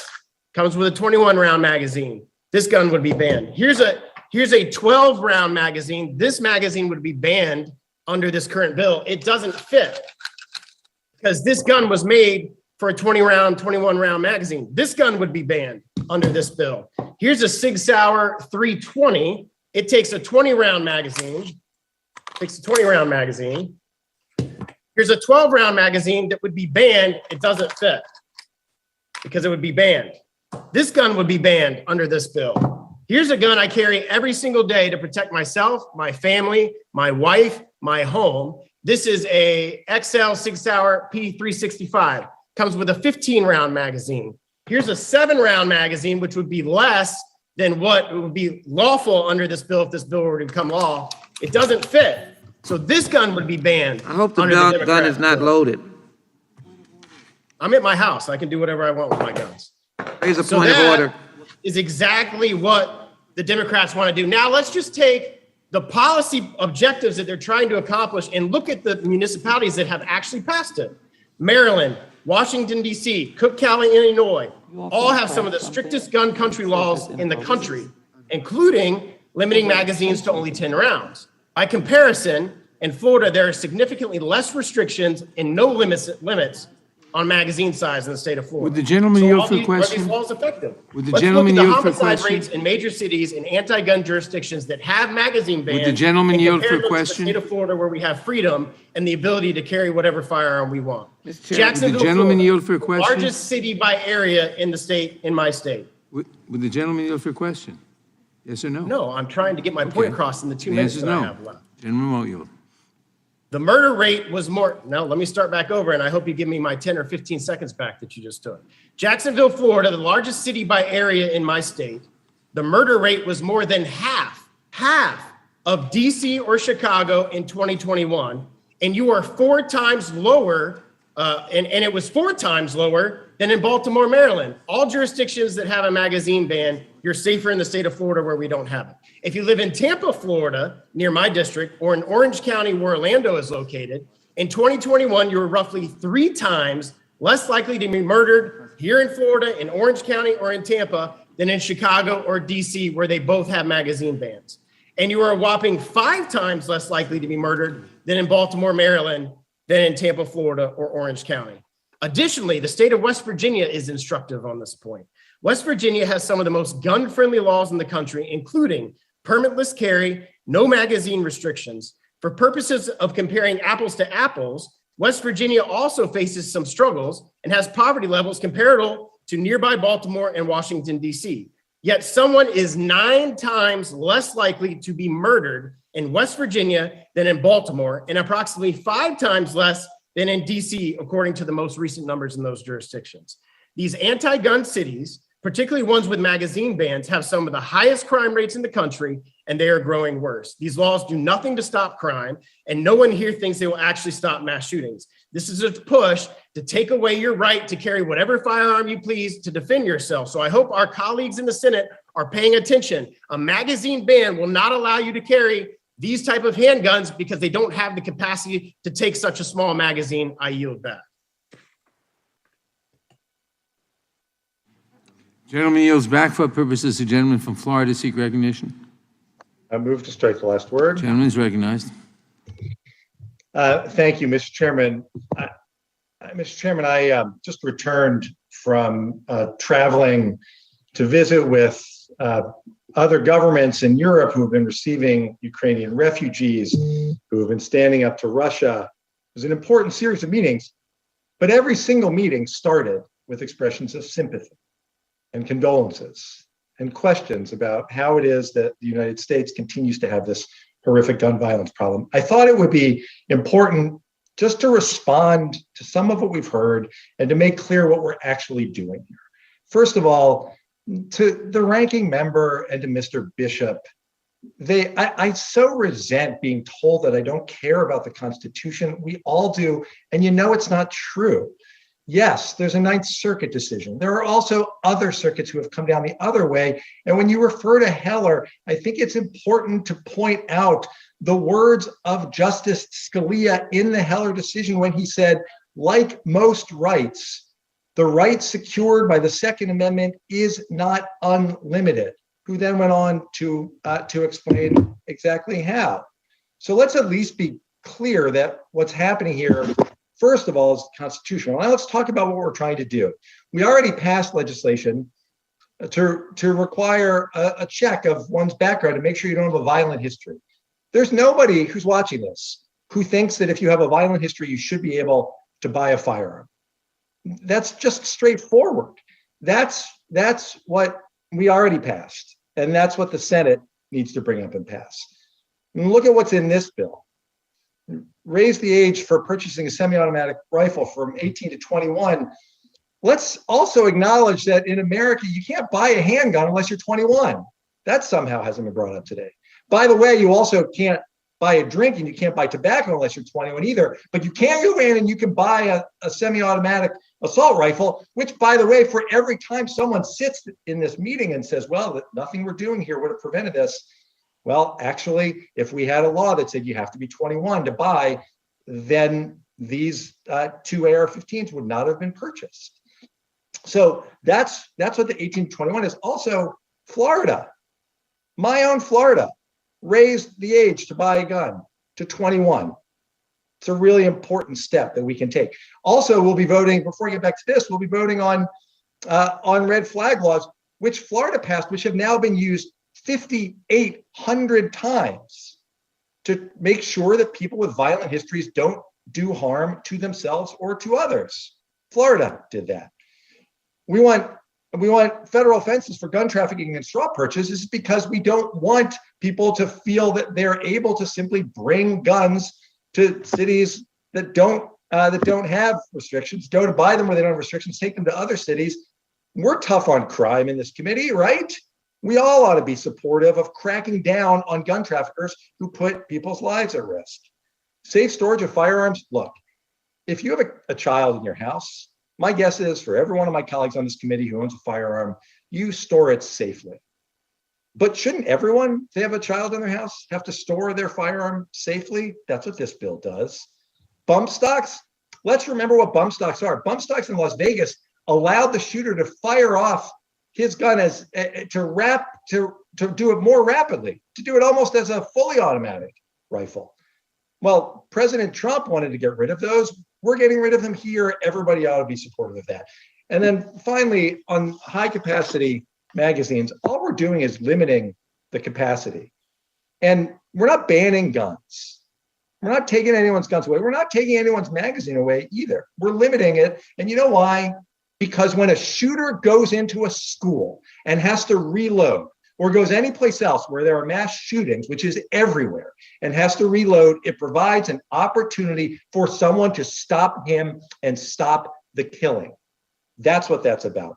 And I'll finish with this. Look, I completely agree. We ought to be working together on school safety issues. We ought to pass the Luke and Alex School Safety Act. We ought to pass the Eagles Act. But this isn't just about schools. This is about these horrific mass shootings that happen everywhere. We ought to pass Jamie's law that my constituent, Fred Guttenberg, who lost his daughter, Jamie, has worked so hard on to require background checks on ammo. There's a lot that we can do. And finally, when Governor Abbott says that there's a problem getting access to mental health care, we should surge mental health care professionals into every underserved community in our country. You should all work with us. Everyone should work to get that done. This is a reasonable piece of legislation that will help to save lives. It's important that we do it. We owe it to every family who continues to suffer, as so many in my community continue to. Mr. Chairman, I appreciate your bringing this bill forward for markup, and I yield back the balance of my time. Gentleman yields back for what purposes Ms. Deming seek recognition. Move to strike the last word. Gentlelady is recognized. Thank you so much, Mr. Chairman. My colleague from North Carolina had the audacity to talk about bullies. Well, I think bullies showed up on January 6th and trampled all over the United States Constitution.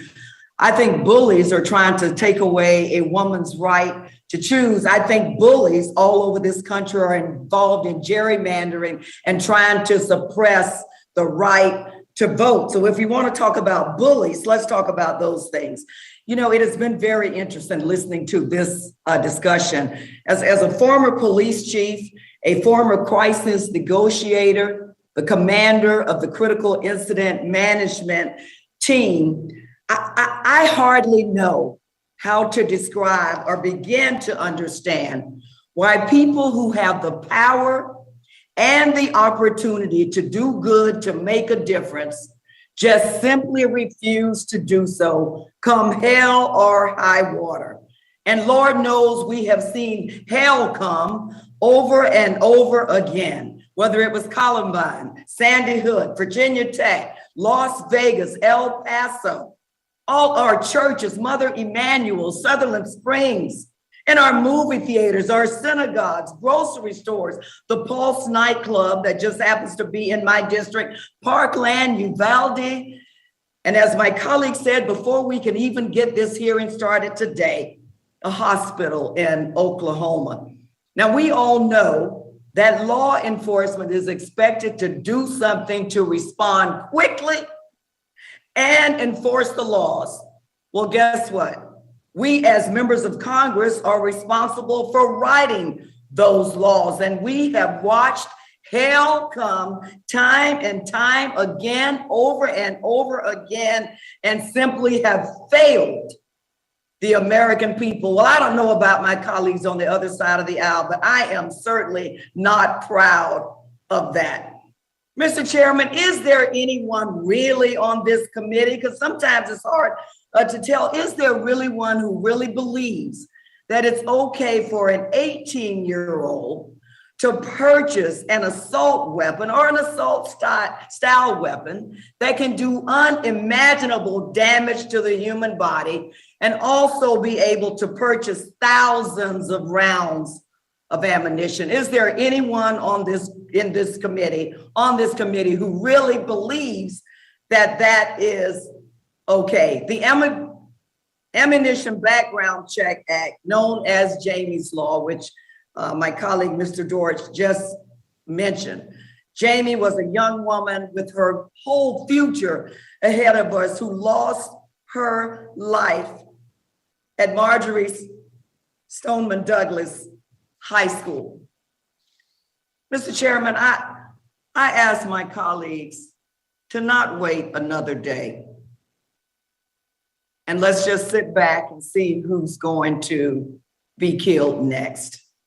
Who's going to die next in a mass shooting? Just as we expect law enforcement to do something, well, with our power comes responsibility too. The American people are expecting us to do something. Let's don't sit back and wait for the next child in this country to die in their classroom. Mr. Chairman, I believe that there is no country with a greater ability to protect our children than the United States.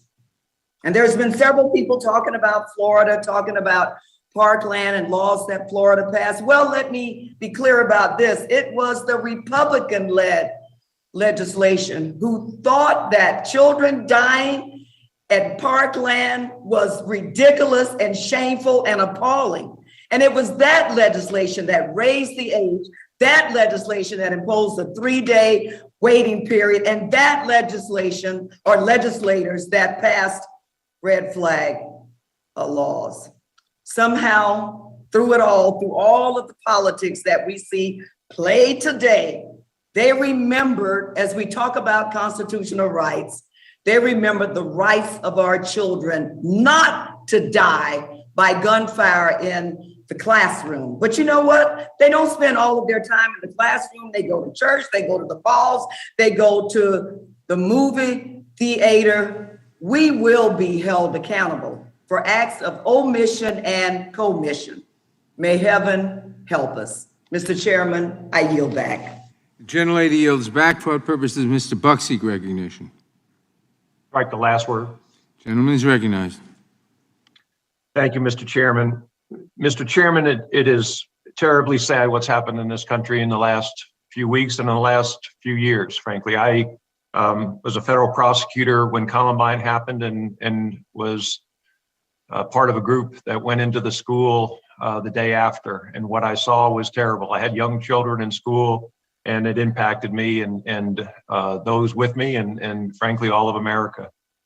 Living in Colorado, I've also experienced the Aurora school shooting, or I'm sorry, the Aurora theater shooting up close. And certainly recently the Boulder grocery store shooting. But one thing I've learned from law enforcement and one thing I've learned from being involved in these particular shootings and also observing what's happening in our country, these laws will not help the situation. And frankly, I will vote against the bill that has been proposed. It is a problem when we tell the American people that we have solutions, and we don't have easy solutions for what's happening right now. We need to hold hearings. We need to examine the underlying causes. There are some ideas that I think would be helpful in terms of hardening schools and some other ideas. Gun-free school zones have been a failure. Gun-free zones have been a failure. The Aurora theater shooting, there were a dozen premieres of the Batman movie the night of the Aurora theater shooting within a few miles of where that shooting occurred. That shooting occurred in a gun-free zone, and the other premieres were not in gun-free zones. Did the shooter take that into account? I don't know. But it's clear that disarming Americans is not a way to reduce gun violence. We've seen assault weapons bans. The assault weapon ban that was in place, the federal assault weapon ban that was in place for 10 years, we saw a violent gun crime increase during that time. It did not reduce violent gun crime in America. These bills that have been presented, the Safe Storage Act, Ethan's Law, Safe Guns, Safe Kids Act, Closing the Bump Stock, Keep Americans Safe Act, would not have prevented what happened in the last 3 shootings and many other shootings. We have a serious problem involving family, involving drugs, involving mental health in this country. We have gone the wrong direction in the last 40 or 50 years. We have become a less safe society generally. Blaming the gun for what's happening in America is small-minded. It is unfortunate that we can't come together as a group of well thought through legislators that want to deal with this problem, pointing the fingers at each other and saying, well, you're only doing this because you're trying to gain political points on the heels of a dangerous shooting. And then for you to tell us that, well, we're controlled by the NRA. I voted against the NRA. I'll vote against the NRA when I think they're wrong. I'm representing my constituents. In rural Colorado, an AR-15 is a gun of choice for killing raccoons before they get to our chickens. It is a gun of choice for killing a fox. It is a gun that you control predators on your ranch, on your farm, on your property. The idea that somehow we're going to deny access to, I think there are 20 million AR-15s in circulation in this country. It makes absolutely no sense, and it's unfortunate. I think that there are other answers. We've certainly in Colorado, we have discussed the possibility of incentivizing veterans who come back from the military or discharge from the military to go into education and teach and be able to carry guns in a school as a teacher, as an administrator, as a coach, trying to help to strengthen our system. I think we've got to get beyond the finger pointing at this point. I think we've got to get to the point where we're holding hearings. And I hope when Republicans take the majority in November, that in January, we will start to hold hearings and come up with answers that are meaningful, not answers where we tell the American public we've solved the problem. We're going to make sure that there's no guns in schools, so law-abiding citizens don't have guns in schools, but criminals do. We want to make sure that we get to the bottom line of a very complex and very serious problem that this country faces. And I hope we do in the future. It's obvious to me that right now that's not what's intended, and it's sad. And I yield back.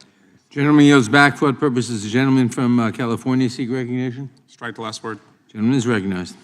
19 kids are dead. 19 children are dead. And so to my Republican colleagues, I ask, who are you here for? Are you here for our kids, or are you here for the killers? Because if you were here for the kids, you would do all you could to protect the next school shooting that's about to happen. And we know what's going to happen in America. You would vote to raise the age on purchasing an assault rifle. You would vote to ban high-capacity magazines. You would vote to require safe storage. And you would vote to address ghost guns, which are ravaging communities across America. But if you're here for the killers, you would do everything to make it easier for the next school shooting to happen. And Mr. Jordan, to say we are trying to dramatically change the country, if trying to make sure that no more kids are put in the ground with a Superman coffin means dramatically change the country, guilty. That's why we're here. Kids are going in the ground today, and you call that trying to dramatically change the country. Why aren't you trying to dramatically change the number of dead kids going into the ground, Mr. Jordan? Who are you here for, the kids or the killers? My Republican colleagues are here for carnival games. They say it's about mental health. Okay, we try and fund mental health, they vote against it. They say it's about schools. We try and fund the schools, fund the teachers. They vote against it. They say it's about policing. $300 million in the American Rescue Plan for community policing. They all voted against it. And they don't want to listen to the police. If they listen to the police, they'd listen to the major cities' chiefs who have called for background checks, red flag laws, banning bump stocks, and banning high-capacity magazines. My favorite, it's about the family. We need to address the family issues in America. But we don't want to help feed a family. We're going to make it harder for kids to live on food stamps. We don't want to help a family learn. We're going to go after teachers in America. We don't want to help kids go to college. We don't want to give them jobs. We're going to vote against the infrastructure and jobs bill. And then they say that laws don't work. But they have no problem crafting laws to take away a woman's right to make her own healthcare decision. That law must work. They have no problem going after laws to ban drugs. There's plenty of laws on the books to ban drugs. But no, it's all about the person. Laws don't work when you have evil in our country. That's what they tell us. And then they tell us that we're in a country where you have violent video games, mental health problems, schools that can't be secured, and too many gun-free zones. And their solution to that is to put more of the most dangerous weapons into that mix. That's insane. They're also out of touch with the overwhelming majority of gun owners in America.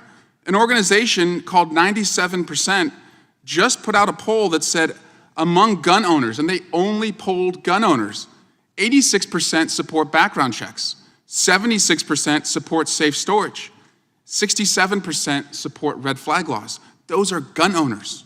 So who are you here for? Our kids or the killers?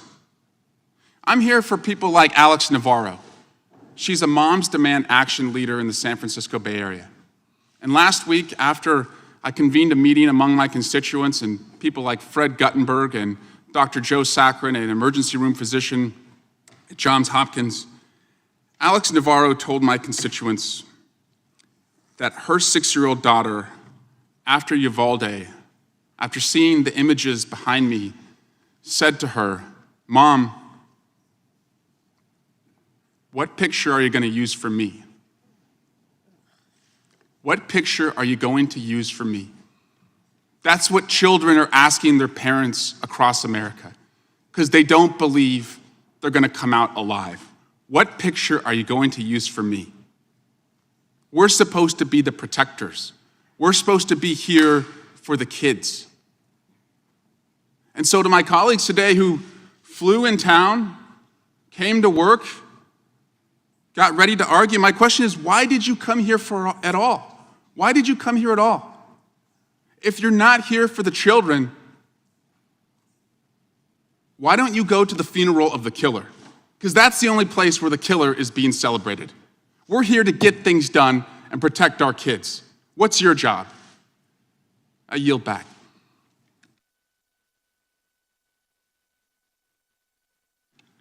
Gentleman yields back for what purposes, Mr. Government seek recognition. Strike the last word. Gentleman is recognized. Thank you, Mr. Chairman. I don't think that it's very effective for the children to have people on the other side of the aisle come in and accuse Republicans of being complicit in murder, and that we put our right to kill over others' right to live, to infer by rhetorical supposed questions, who are you here for? We must be here for the gunman, is an outrage. How dare you? You think we don't have hearts? It's just that when we look at the things that you're doing and you're trying to do to America, we've seen the carnage. I mean, for heaven's sake, let's take example. Democrats control the major cities that have the worst murder rates. That's right. Your ideas have been shown to get people killed. Are you here for the murderers in Chicago, in Philadelphia, in these other major cities? Because you're wanting to do nationally what is being done by Democrats in those big cities. We care about people. We care about their lives. And lives have been so trivialized. We care deeply. How dare you? How dare you, you arrogant people, attributing murder to those of us that want to do things to stop it? Because we've seen what your ideas do. They create more murder. Okay, let's look. Rochester, New York. These are cities that set the all-time high homicide rates in 2021. This is what you're shooting for, apparently, figuratively speaking. Rochester, New York, they had a record homicide rate of 80, not that big of a city. Philadelphia, 524 last year. And by the way, all of these are Democrat mayors. Louisville, Kentucky hit a high homicide rate. Baton Rouge, Louisiana, Austin, Texas, Indianapolis, St. Paul, Portland, Albuquerque, Tucson, Columbus, Jackson, Mississippi, Atlanta, New Haven. Those are all Democrat ideas they control. They've done so many of the things that Democrats in this committee want to do. We're not alleging you don't care. We're just telling you that your ideas have gotten people killed, not saved lives, for heaven's sake. And then you want to be arrogant and accuse us of murder and of not caring? We care. And if you could just possibly get off any kind of arrogant stepladder that allows you to look down on us and look back historically. Thomas Jefferson was not at the Constitutional Convention, but he said in a letter, if I could change one thing, it would be to require bills to be on file for a year before they're voted on, because he understood the mistakes that are made when you rush and make big decisions out of emotion. That's what we're trying to prevent so that we can save lives and keep people from being killed. For heaven's sake, I think back historically, we had a president in Franklin Roosevelt that on D-Day led the country in a 6 to 8 minute prayer for our troops. And now we had a president come on after Uvalde and he used God's name in vain. Most of us would consider it. It was used as an interjection, not as a source from whom to beg for wisdom, like this country did for most of our history. Since the 60s, we really started having these mass shootings. Perhaps there was something in the 60s, maybe some Supreme Court decisions that gave rise to people being taught in school. It's whatever you think feels good. Well, it's time to get common sense back and to look historically about where people are being murdered in record rates, and don't repeat that like the Democrats are trying to do. Let's do common sense things that will save lives. I'm out of time, so you'll back. Gentleman yields back. For what purposes? Ms. Scanlon seek recognition. Mr. Chairman, I move to strike the last word. Gentlelady is recognized. I do want to respond first to Mr. Gomer, and I'm sorry that he and many of his colleagues didn't think it was important enough to be here today. But I did want to respond to his allegation that Philadelphia's homicide rate the gentlelady is... yield No, I will so not. I can explain I will why not I yield. couldn't get there. My The gentlelady does not yield. is mine. The gentlelady does not yield. The time is hers. I waited for I wanted to hours. Gentlelady does respond. not yield. I wanted to respond to Mr. Gomert's allegation that Philadelphia's homicide rate is the fault of Democratic leadership in that city. Apparently, he doesn't understand that the Commonwealth's Republican legislature for decades has blocked city leadership from passing the types of common sense gun safety laws we are considering today. So to the broader question, like most Americans, I am sickened and sick to death of the gun carnage we experience in this country every single day. I will not sit idly by watching preventable tragedies play out over and over again, day after day, year after year. Whether the children and teachers slaughtered in Texas last week, the community members murdered in Tulsa last night or Buffalo the week before, or the more than a dozen people gunned down in Philadelphia during the Memorial Day weekend. In cities and towns across the country, we are mourning too many people whose lives have been cut short, including children whose lives had barely begun. We are not helpless here. We can change this. We can pass gun violence prevention laws that are constitutional and save lives. All it takes is political courage, a willingness to put Americans' lives above gun maker profits.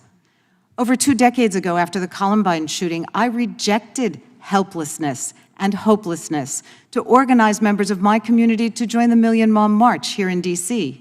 Since then, I've supported groups like Moms Demand Action for Gun Safety and Ceasefire PA, and candidates who are willing to advocate for gun safety laws.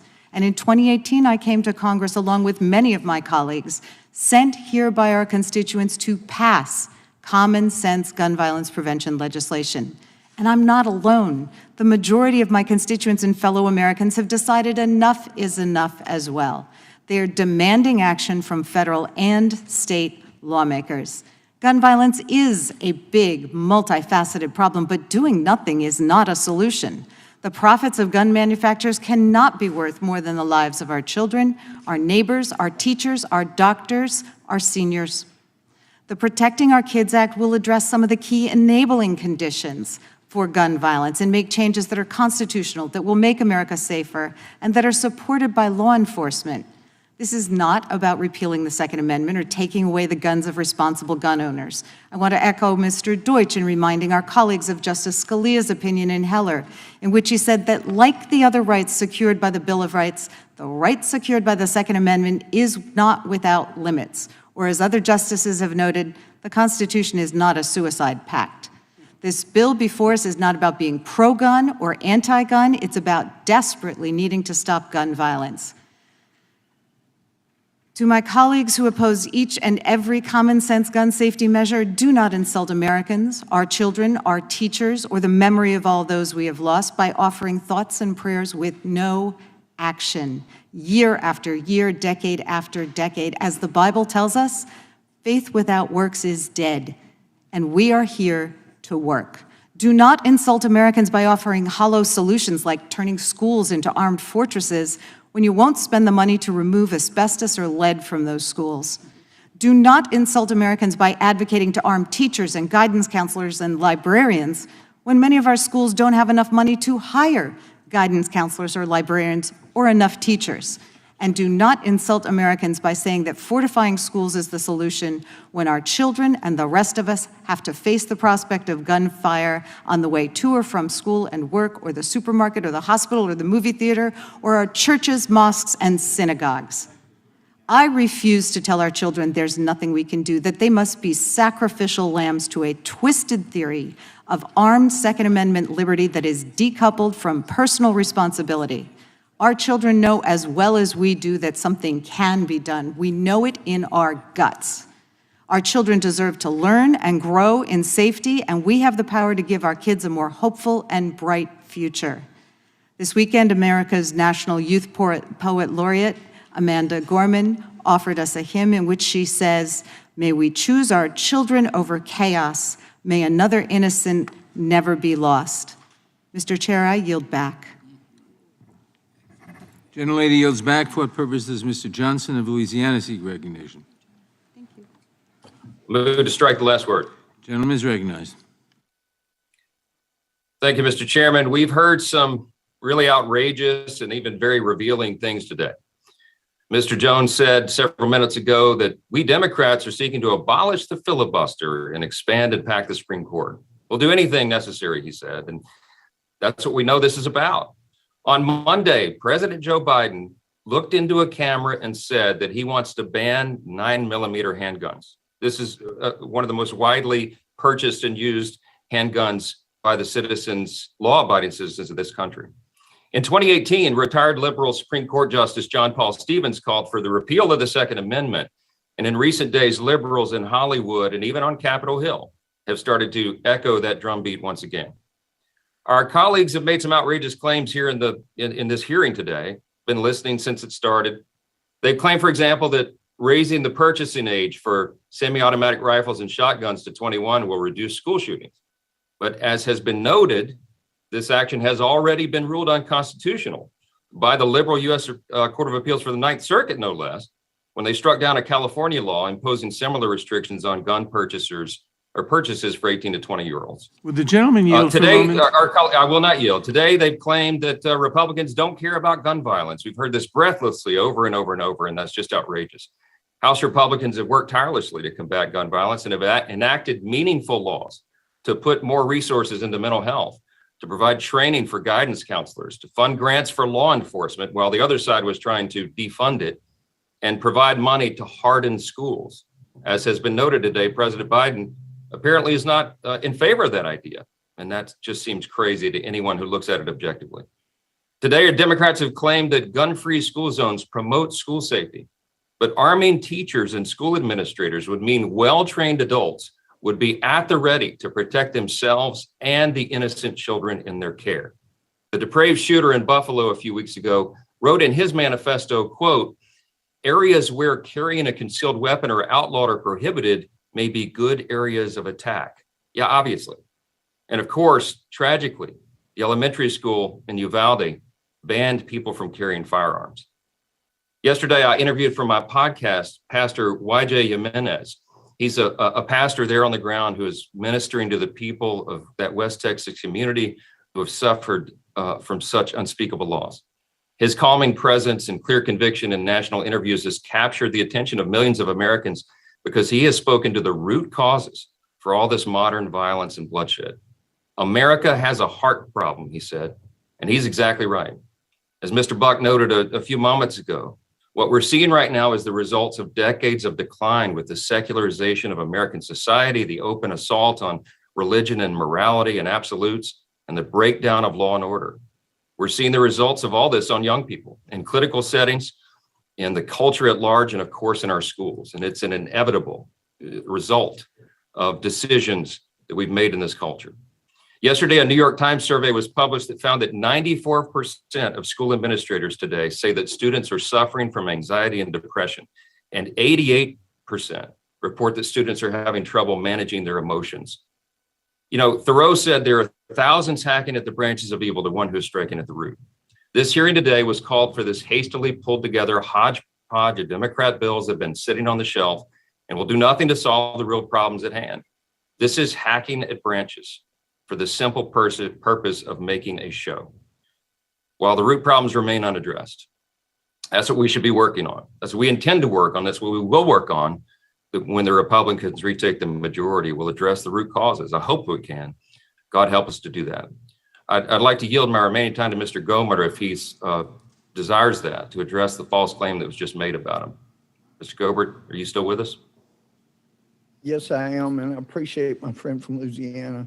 I waited for hours at the DFW airport, but there were problems with the flight. That's why I'm not in D.C. But just like we've heard on so many other allegations, they're without basis, without knowledge.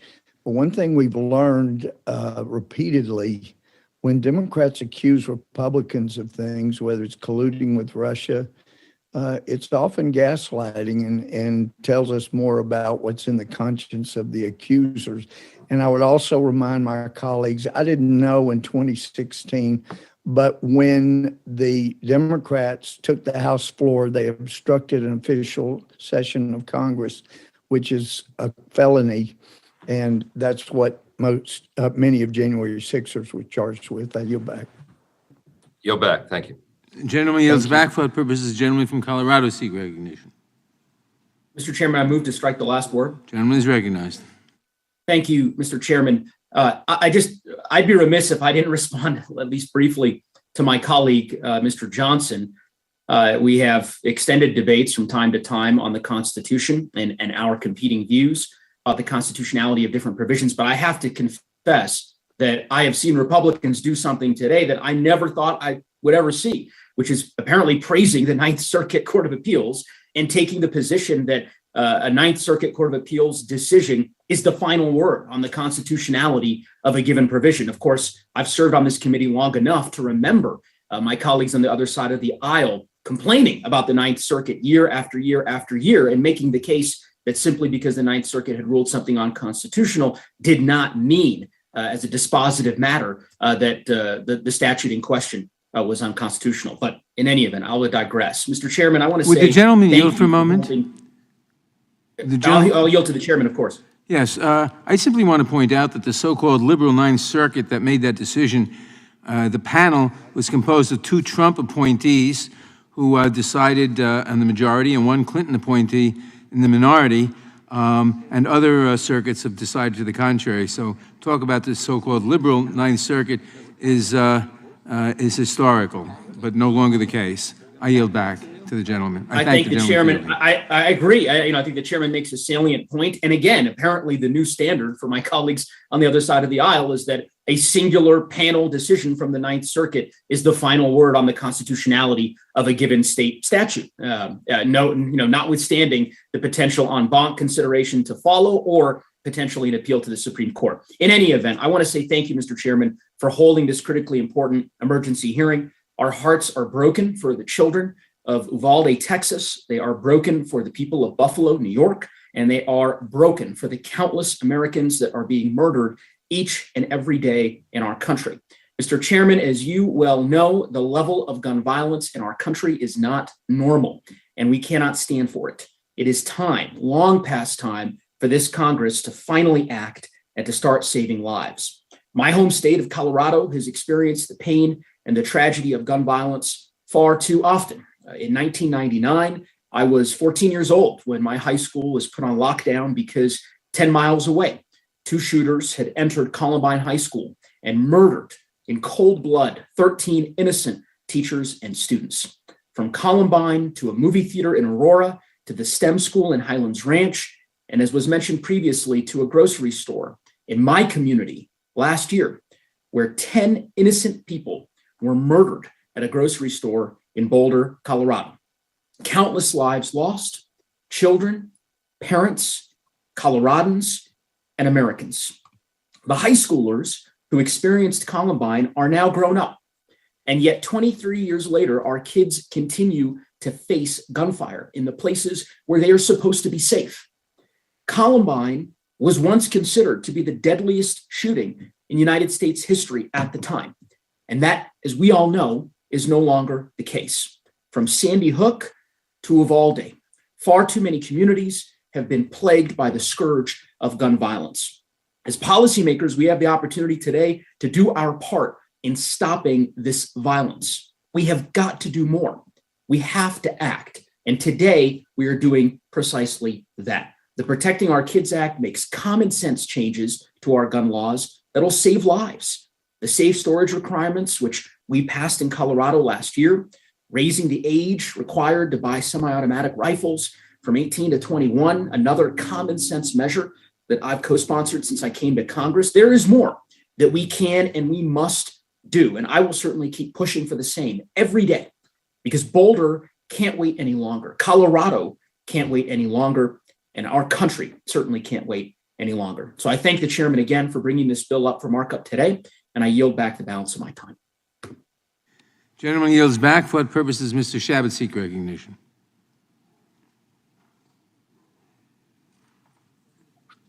Mr. Chairman, I have an amendment at the desk. Clerk will report the amendment. Mr. Chairman, I reserve a point of order. Point of order is reserved. Amendment to the amendment in the nature of a substitute to H.R. 7910, offered by Mr. Chairman, I Shabbat. move that the amendment be considered as read. I'll make that motion. The amendment will be considered as read, and the gentleman is recognized for 5 minutes to explain his amendment. Thank you, Mr. Chairman. As I mentioned in my opening statement, there are several ways in which I believe that we could work together to find some bipartisan solutions to this crisis, and this amendment is one of those possibilities. Following the shooting in Parkland, Florida, as I previously mentioned, former Sheriff Congressman John Rutherford led a bipartisan group of members, including myself, in reauthorizing spending the Top Secure Our Schools grant program. Mr. Chairman, I think somebody is unmuted out there that should mute.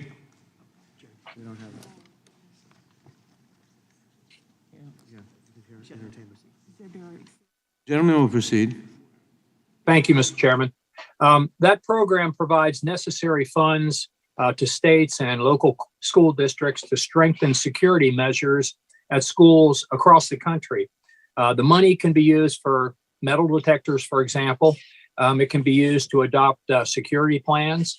It can be used to train school officials. It can be used to help to identify students who have mental health issues and get those students the treatments that they need, among other things. And oftentimes, teachers can be trained both on how to identify those students who may ultimately become dangerous with or without a weapon, or also how these particular incidents ought to be handled. You know, how doors can be locked and kept locked, and a whole range of other ways to make our schools safer. One of the additional items the grants could be used for is hiring school resource officers to help protect our schools. In particular, I think that we should be looking to hire retired police officers. And following Parkland, I met with the the head of our local FOP here in Cincinnati, and that was his suggestion, and that was the reason that I had initially offered this and why I've been pushing for this since that time. And we'd like to see that expanded, not just retired police officers, but also honorably discharged military personnel. And they could also serve as resource officers where needed. I know for certain that there are at least a handful of school districts in my district in the greater Cincinnati area that either cannot find any school resource officers or cannot find as many as they'd like to hire because of lack of available personnel that have the necessary training. Obviously, I won't name those districts or those schools and expose any potential security vulnerabilities, but I'm sure that if this problem exists in Cincinnati, it exists in other parts of the country as well. Fortunately, we have a fairly expansive group of highly trained security experts readily available, and that's our retired police officers and honorably discharged military personnel. Placing highly trained and professional individuals in our schools is one of the easiest and safest methods to bolster school security. And no one is better trained and better equipped to handle potential school shootings than those folks, the police officers and military personnel. My amendment expresses the sense of Congress that more states and local school districts should consider employing retired officers and military personnel where it's appropriate as school resource officers. Hiring retired police officers and retired military personnel to provide school security is a common sense step to better secure our schools, and it could be achieved almost immediately. Most importantly, doing so could go a long way towards protecting our students who are in school to learn, not to become victims. Mr. Chairman, our nation's schools have become soft targets for any would-be killer who has gotten access to a gun. We even advertise with a sign that the murderer-to-be will be the only person on the scene with a gun. It's almost like a welcome mat. We need to do a better job of protecting both students and teachers and other personnel at our schools, because they're all vulnerable from those frequently and unfortunately increasingly frequent threats. Adopting this common sense amendment would be a significant step, I believe, in the right direction. And it's something we could do right now. And I think this is something that really would make a difference because hopefully we will be, if this passes and is part of the bill, members will read the bill. Members can reach out to school districts and schools in their own communities and make them aware that this money is available for them to harden the schools. That would actually accomplish something. I yield back. The gentleman yields back. Does the gentlelady insist on a point of order? I withdraw my point of order. The point of order is withdrawn. I recognize myself in opposition to the amendment. This amendment is based on the belief that the way to protect students is to have a good guy with a gun, as Republicans often say, to stop the bad guy with a gun. But I believe that phrase was coined by the multi-million-dollar gun lobby's dealer, Wayne LaPierre, after a shooter killed 20 little children in Newtown, Connecticut. For the past 10 years, we've seen time and again that concept has been proven wrong. A catchy saying designed to hide the truth, that Republicans refuse to help protect Americans from people we all agree should not be allowed to possess a weapon, as we're hearing today. In Uvalde, there were 7 good guys with guns, and they didn't feel they could go stop that bad guy. The gunman in Buffalo killed a good guy with a gun. We've tested that theory, and there's 31 dead people in these 2 attacks alone because we failed that test. Texas is filled with good guys with guns. Texas laws are so pro-gun lobby that companies need to swear they won't discriminate against the firearm industry. In Texas, there are over 8,600 federally regulated licensed firearm dealers, and according to RAND, 37% of Texan adults lived in a household with a firearm between 2007 and 2016. Again, Texas is filled with good guys with guns, but that couldn't save the lives of those 19 children and 2 teachers. It's time to try something new. Republicans are the same people who told us that more good guys with guns keep kids safe. Then they told us that armed officers in schools would keep kids safe. Then they told us more shooter drills would solve the problem. Then they told us again that armed officers in schools would solve the problem. Each time they've been proven wrong. Children have been murdered. How many children have to die before we stop taking them seriously? This amendment goes in the wrong direction, and I therefore oppose it. I yield back. Who seeks recognition? If no one, for what purpose does Mr. Swalwell seek recognition? Just write the last word. Gentleman is recognized. Thank you, Mr. Chairman. And I understand the sentiment that Mr. Shabbat is bringing to this. I'm the son of a retired police officer. I have two brothers who are police officers, and our law enforcement family is just horrified by what happened at Uvalde. It's also unconscionable that police officers waited outside of a classroom as children were being slaughtered and 911 calls were being made from inside that classroom, pleading for their lives. But what we have come to see across America is that our law enforcement are just outgunned. We're a country of unrestricted weaponry that continues to put the most dangerous weapons in the hands of the most dangerous people. So we could hire 100,000 retired police officers, but if we are a country that has over 100 million assault rifles, they're just outgunned. And that's what we saw in Uvalde. And tragically, in 2016, in Dallas, Texas, 5 brave police officers, SWAT-trained police officers, were murdered by a killer with an assault rifle. So I think we've debunked the idea that the answer to a killer with an assault rifle is to have more, quote unquote, good guys with guns.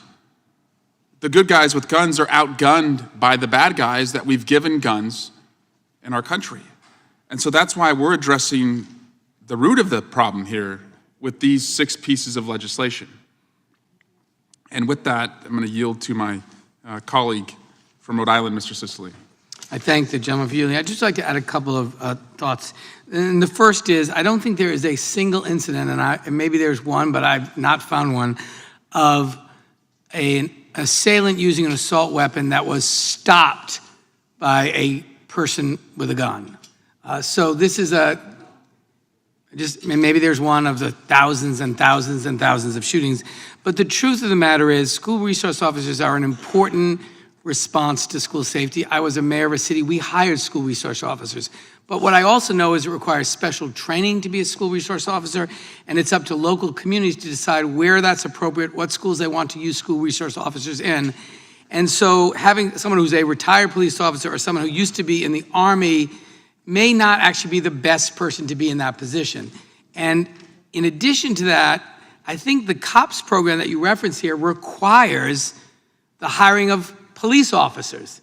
And so I think we're urging the sense of Congress is actually to violate the requirements of the COPS program.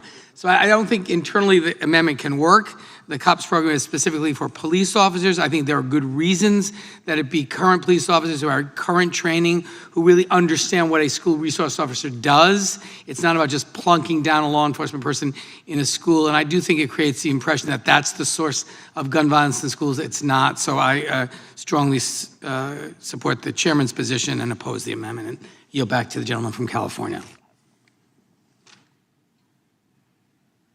Thank you. I yield back. Gentleman yields back. For what purpose does Mr. Massey seek recognition? Thank you, Mr. Chairman. I wish to speak on the amendment. Gentleman is recognized. Well, the Democrats, I don't know if they're just in willful ignorance of what happens in this country or they're being deceptive today, but I would like to introduce into the record a list of cases where concealed handgun permit holders have likely stopped mass public shootings. This is from crimeresearch.org. It was published May 27th, 2022. Without objection.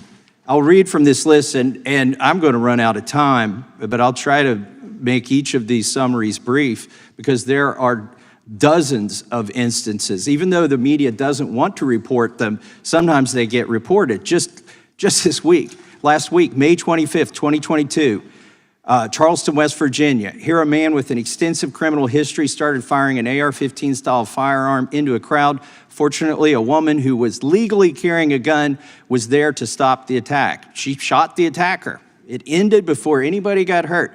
South Fulton, Georgia, May 3rd, 2022, a teenager started firing his gun at multiple people. There was a large number of people present at the park because of an anti-violence riot. South Fulton, Georgia, this comes from a news report. Meadows said the men involved in the shootout with Hambrick have been cooperative and will likely not be charged since the teenager fired the first shot. After having reviewed most of the witnesses' statements, it appears that the descendant, Mr. Hambrick, discharged his weapon first, and as a result of that, there was an exchange of gunfire between him and two individuals, good guys with the gun. Portland, Oregon, February 19th, 2022. Homeowner allegedly confronted participants at a racial justice demonstration Saturday night before pulling out a handgun and shooting multiple people in the crowd, leaving one woman dead and several others injured. The shooting ended when a person with the group of demonstrators who is licensed to conceal carry a firearm fired back, striking the homeowner in the hip. Again, a good guy with a gun stops the shooting. Lancaster, Pennsylvania, October 17th, 2021. On Sunday, October 17th, 4 people were injured after a fight between two teenagers at Lancaster Park. City Center Mall escalated into a shooting this past weekend. A 16-year-old who was illegally carrying a gun started the shooting, but it could have been much worse were it not for concealed handgun permit holder.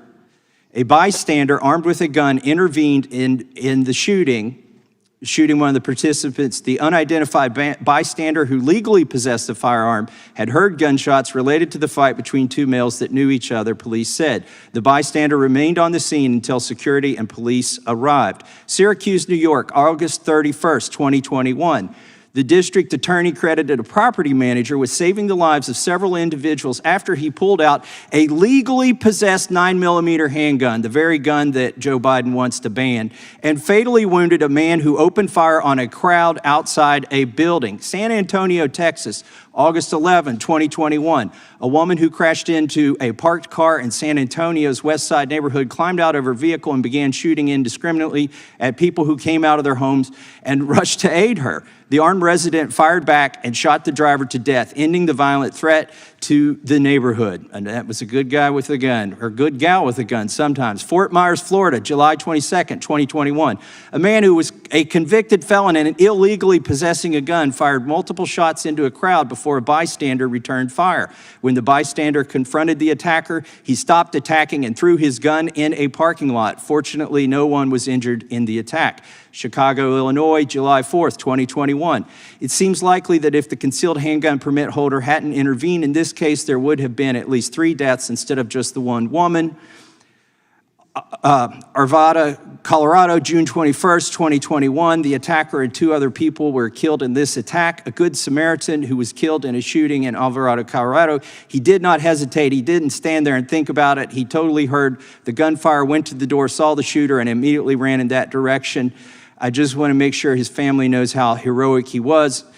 Toronis said he witnessed Hurley confront the gunman. Mr. Hurley shot him. I think I heard 6 shots from his gun, maybe 5. Police chief said Hurley is a true hero who likely disrupted what could have been a larger loss of life.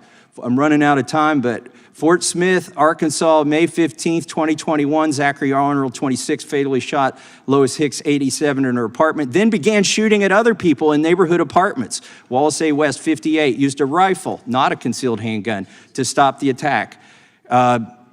Metairie, Louisiana, February 20th, 2021, having murdered 2 people and wounded a couple of others, it's clear that the attacker intended to kill as many people as possible. The quick response by people with concealed handgun permits stopped the attack. I could go on forever. I'm submitting this document. Hopefully my colleagues who sit here and keep saying that a good guy with a gun never stops a bad guy with a gun will read this document. Thank you, and I yield back. Gentleman yields back. For what purposes? Gentlelady from Texas, seek recognition. Strike the last word. Gentlelady is recognized. I always look forward to working with the gentleman from Ohio, and I recognize the intent behind this legislation. I would offer to him that the very essence of his amendment is already covered. There's already opportunity to do that for school districts to define who they bring into their school. I think it's worthy to take note of the fact that the Robb Elementary School had a good guy with a gun that was nowhere to be found. Tragic. I think it's worthy to understand that good guys with guns can wind up killing, like a little girl going to dinner in Houston, and some good guy who was robbed way out of the way began to chase her vehicle, driven by her dad, and shot at it. She is dead.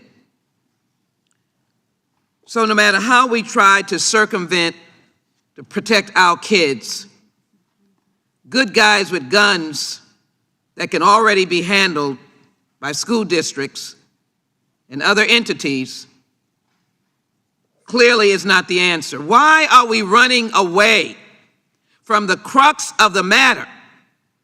Why are we running away from 19 dead children and 2 beloved teachers and her husband who just died of a broken heart? Why are we running away from Buffalo, white supremacists, hatefulness, and a good guy with a gun, which has been mentioned? But there was body armor and an automatic weapon. Why are we running away from this style weapon as being unnecessary on the streets of America? Why are we running away from bump stocks that helped kill 59 in Las Vegas? Why are we running away? Or am I to not be concerned about my officers, HPD? This is the real ghost gun that shot my police officers in Houston. Why are we running away from this? I appreciate the gentleman's effort. You'll hear me again. The police have told you that what we're doing is correct. Major chiefs, ban bump stock, reinstate the assault weapons ban, ban high-capacity magazines. Everything that we're intending to do. My good friend in Ohio said, I said we're not finished. You're absolutely right. We're planting the seeds, not hysteria, planting the seeds. I'm standing on good ground. I'm siding with Justice Scalia in the Heller case. Why? Because he indicates there's no unlimited use of guns. He clearly said, or the opinion, along with Miller, finds support in the historical tradition of prohibiting the carrying of dangerous and unusual weapons. These are dangerous and unusual. Someone asked me, are you against all assault weapons? Well, there's a long list in the assault weapons legislation that we're thinking about that are exempted. It's not all of them. So that's why I argue for a 7-day waiting period on automatic weapons. But it's good for my friend, my other friend from Ohio, Chabot, to talk about what schools need to do. They're going to be looking at schools. There is a long document that I will hold up about school security that we've already put forward on the federal level. They have a monster load of plans. But a good guy with a gun was missing in action at the elementary school as the parents are crying and saying. A mother said she was blocked from going in to get her children. She went around the school and broke in. We'll get more facts about that, but the issue is there are tools. But why are we sidestepping the crux of our problem? The fact that guns are not stored, the fact that there are ammunition that should be restrained, the facts that we have trafficking, that the age is ludicrous. And that's why the parents have asked me over and over again, why was an 18-year-old getting a gun? And the grandmother who saw this child get it, his gun was not stored or locked up. Maybe he bought it, but maybe the parents should have had the key. They did not, or maybe when he bought it, there should have been some devices for storing. So again, I'm not going to say anything about Mr. Shabbat's amendment other than it can already be done. And it's not on the crux of what we're doing today. Mr. Cabot, send out a message for them to utilize existing law. But you are moving away from what we're dealing with. The killing with these guns and ammunition needing to pass the